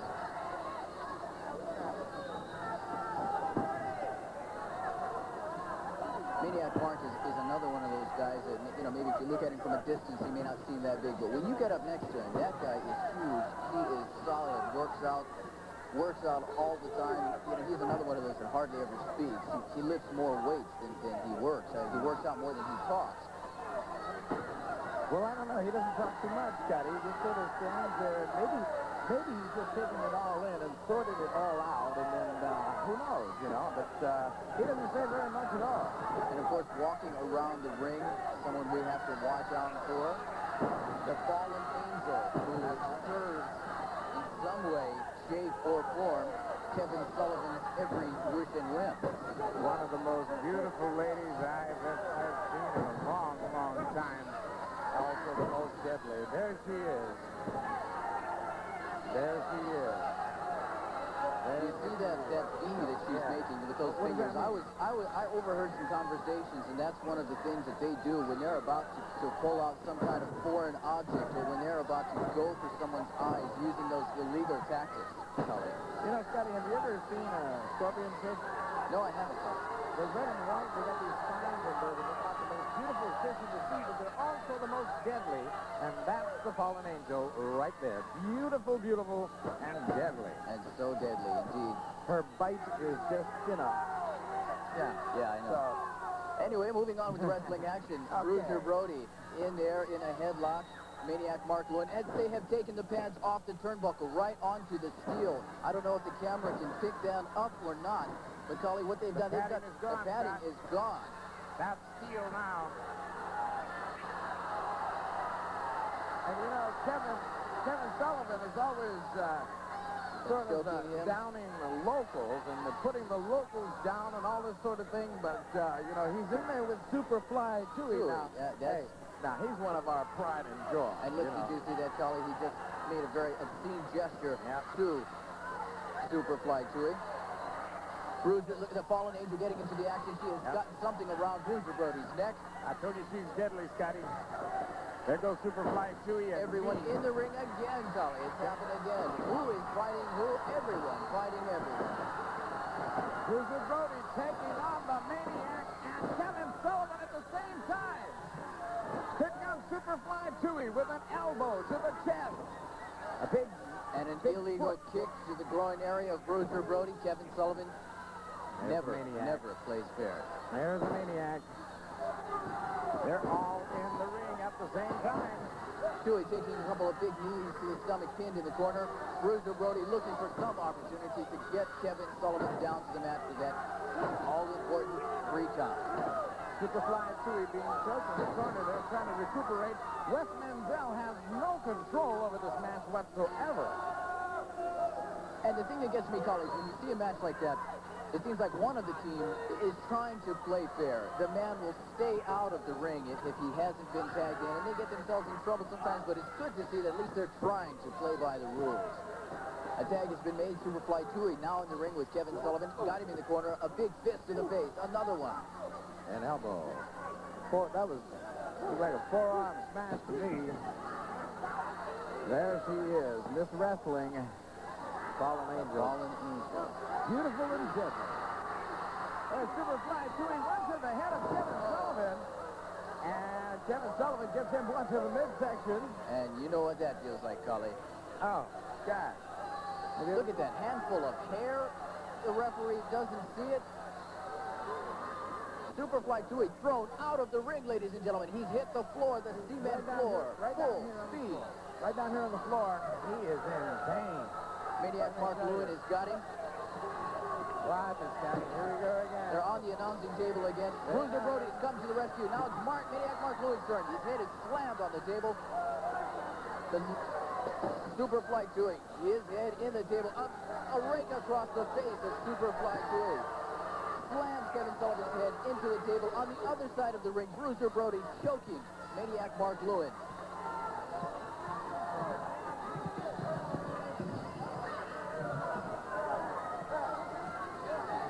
Ladies and gentlemen, this is a wrestling kind of action. If you can sit at home and watch it on TV, but it won't be as good as being here. You have to be here. January 28th, the next big event, wrestling event at the Blaisdell Arena. You can never see it all on TV. Things will happen that we cannot get on film. You've got to be here. January 28th, Blaisdell Arena, 7 o'clock in the evening. Wrestling action that you've never seen. Cully.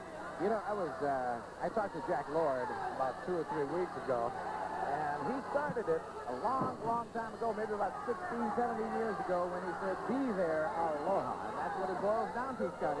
Being there, indeed, Cully. You got that right. Superfly Tui being choked against the ropes now. A big forearm to the throat, to the back of the head. Superfly Tui is dazed, can't find his corner, but he's coming back now. To Maniac Mark Lewis. Superfly Tui got raked in the face there. The bell has rung.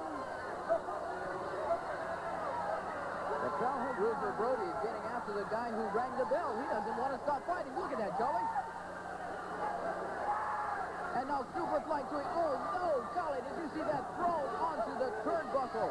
That's the steel turnbuckle, Scotty. There's no padding. There's the padding, the cleaning down there, Scotty. They ripped the padding off Superfly Tui. This is terrible. The action is going through the crowds now as they're leading away from the ring. Cully, this is so exciting. We've got to take a break. I tell you what, Scotty, we'll take a break, but we'll be right back for more World Pacific Wrestling on KITV Channel 4. Far Eastern Furnishings kicks off 1980. 9 under. Mac O'Grady 2 back with Floyd and the Happy 3 back. You know, part of the fun of going to the wrestling matches is the crowd. We spoke with fans last night at the Blaisdell and asked them why were they there. Well, it's a lot of fun. It's entertainment. You pay $5, and it's a lot of fun. Even though it is choreographed, if you know what I mean. I love it. I love the excitement, electricity of it. Love it.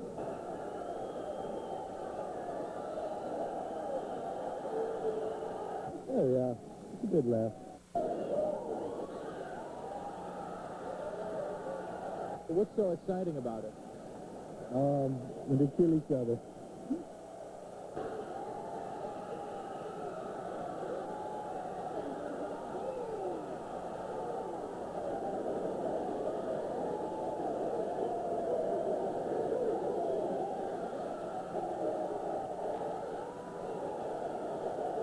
Some of it flat, but they're very skillful, and you've got to admire that.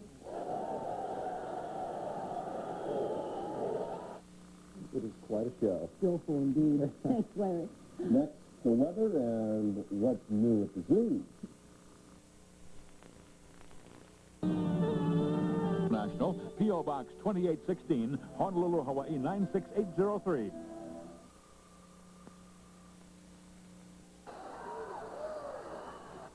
Ladies and gentlemen, we're just a few minutes away. We're getting ever so close to the big battle royal. Over 20 wrestlers in the ring trying to climb that pole for the $50,000 and the heavyweight title belt. Right now we've got a match for you. Introducing from England, a wrestler, first time in Hawaii. He calls himself Exotic Adrian Street.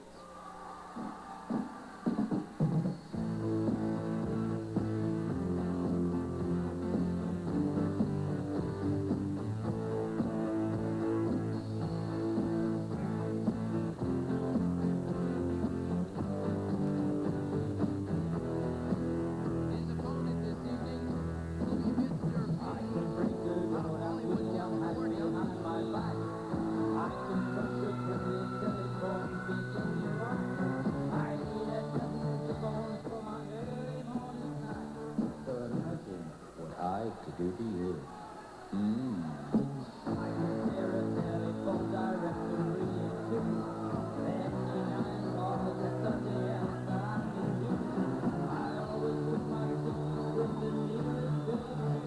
Ladies and gentlemen, what I could do to you. From London, England, Exotic Adrian Street. You know if you resist it, you just wouldn't stand a chance.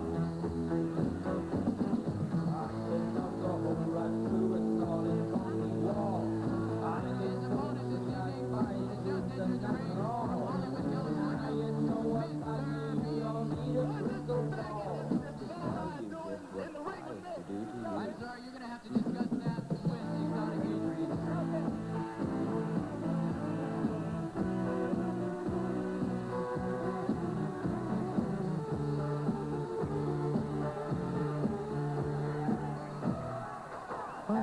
There he is.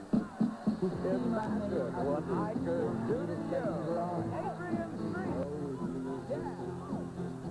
The flamboyant, illustrious Adrian Street. He's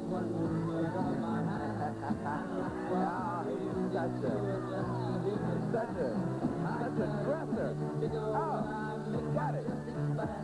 So imagine, Scully, he just gave me a kiss, and I don't know that I... He kissed me too, Scotty. I want a kiss from Linda. Yeah. Lovely Linda. That's who I want a kiss from, really. I like the way their outfits match. I like purple. The color. I like the color. Purple, yeah. Look at those tights. Talk about showmanship in sports. This is it. Cully, though, this man is deceiving. You look at him, and you can think maybe he ought to be working in a beauty salon somewhere, but you watch this man wrestle, it's something like you have never seen before. And you thought George's gorgeous George, yes, a long time ago. Gosh, it's been so long. You thought Gorgeous George was something. Look at this. Look at those boots he's got. I don't know if we'll be able to get a shot of that, but those checkerboard Well, I tell you what, we're going to go to do a few messages, pay a few bills. We'll be right back on World Pacific Wrestling with Lord Adrian Street on KITV Channel 4. Prices are so low during Honolulu Ford's 8th annual January white sale, our boss turned white. Oh, no, we've gone so far this time. Now this 86x2 is only $97.11. The January white sale at Honolulu Ford. All other sales pale by comparison. Why do you read TV Guide? I want to know what I'm watching. I want to know what my children are watching. A must. You should do it. It's good for you. Use the TV Guide. That's what it's there for. Open it up, see what you want to watch, plan ahead. Every taxpayer should have to read TV Guide. Well, maybe you're going a little far, but I think if you own a television set, you have to have a TV Guide. If you don't read TV Guide this week, you might be missing something. And what's that right there? So embarrassing. It's your TV Guide. My TV Guide. The only thing you stand to gain by putting off joining the YMCA is weight. On the other hand, look at all you have to gain by joining. Call your local Y for information. The YMCA. Don't put it off. Now's the time to start working on a new you. Join the startup fitness classes at the Central and Nu'uanu YMCAs. Call 941-3344 or 536-3556. Next on Spencer for Hire. We got you this time. You could be doing some very hard time. I told her it was a frame-up. What he's got is a grudge coming my way. Let's take him.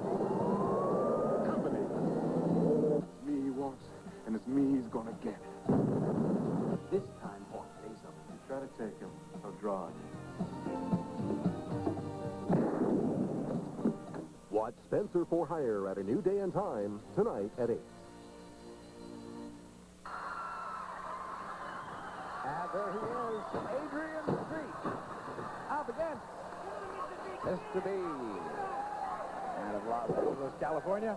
You know, Adrian Street is out of England, of all places. Mr. Butterfly himself, if you look at Adrian. Mononucleosis. And they say, heck, you bring a kid in for a visit, he may eat 3 or 4 times a day. He can eat as often as he wants. There's no rule that says how often a kid can eat on a visit. The past couple of weeks, Hawaii Sports Memories has talked with Ripper Collins. Tonight, Ralph Fukuzaki concludes his rap with the Ripper about the good old days, some may say, when he did the nasty. One day, wrestler Bill Francis was doing a demonstration with Lauren Tallyho Blair's. Ripper says he set up Francis pretty good, put a boot in his side and sent him flying, breaking 3 ribs. Wasn't the right thing to do, but I mean, I didn't really care then. I was making big bucks, so. That was the dirtiest, the craziest thing he's done, wrestling with a 7-foot, 500-pound bear. The secret about wrestling a bear is never let them get on you, because if they get on you, they fall right straight back and you're not going to get up. So when I punched that bear and he roared, I left the ring and left the bear alone with the soda pop. And his assessment of wrestling today. They're getting bigger and bigger and bigger. They spend more time in the gyms now than they did before, but they have to. To make the big bucks, you've got to be the best, and you got to be on top. And the only way to do it is perform. Whenever the WWF comes to Hawaii, it's always sold out, and Ripper wishes there was wrestling here on a regular basis. It's a shame there's not someone out there with some big bucks that would like to invest it in the business and make all their money back in a few short years, because it's here, and the fans love it. I love Hawaii, and when I go to New Zealand or Australia or Japan, I think, what in the heck am I doing here? I could be back home. And this is my home. Roy Lee, Albert Collins. That's Ripper to you, buddy. A Hawaii sports memory. Rob Fukuzaki, News 4 Sports. Some guys didn't like Ripper because he was a P-Law wrestler, but always entertaining. Ripper got his glasses at the same place Sally Jesse Raphael got hers, different color. Yeah, that's by accident he got it green, by accident. Like, they didn't have anything else to fit the lenses he had. Oh. So he said, that looks nice, give me 20 of them. It was very special seeing the reaction of those fans today. The Mighty Milo, Tayo's former tag team partner when they were Tidal Wave. Let's take a look at that match right now. Champion Steve Regal there, carrying the belt around his waist, and in that flashy ring jacket, too, I might add. And he's going up against our own Mighty Milo, that little packet of dynamite. And I'm going to Dunbar. This Milo is in great shape, and Mr. Regal is in for a very hard night at Aloha Stadium. 20,000 people here to see it, and Milo is ready. Mr. Regal is the champion as of this moment, but this match isn't over yet, and Milo is a very determined competitor and a great wrestler and athlete and a proud Samoan to top it off. I'll tell you something, Steve Regal wants to keep that belt because it means an awful lot of money to him, and he has been known to pull a couple of shady things in the ring to hold on to that belt. We'll have to see if he's going to be a scientific wrestler or possibly a rule breaker today. Regal trying to hold on to it. Back turned to us now. He can't see who's on top. Milo fighting his way out. Draped over the second ring rope. Referee calling for the break. Regal getting in a quick, cheap shot there. The forearm to the back. I want to tell you, Dunbar, while we got a minute here, you know, you've seen earlier this Maya Sting with Kevin Sullivan. Is he a goofy-looking guy or what? I want a goofy, strange. He's definitely got his phone off the hook. We got rid of the maniac that used to hang out with Sullivan, and now you got this guy. He's the weirdest man I've seen in a long time. He definitely is not all there. And, of course, Kevin Sullivan, that's what he hangs out with. If they're in outer space, he's got to have them on his side because then he can control them, and he does. I don't even want to get into the subject with him because he's done things here with ball bats and face center and powder. It's uncalled for. It's unnecessary in wrestling, and that's the capabilities of Kevin Sullivan. He attacked a young girl. There is no end to what this man will do. He's just... I don't even want to think about it. They call him the Prince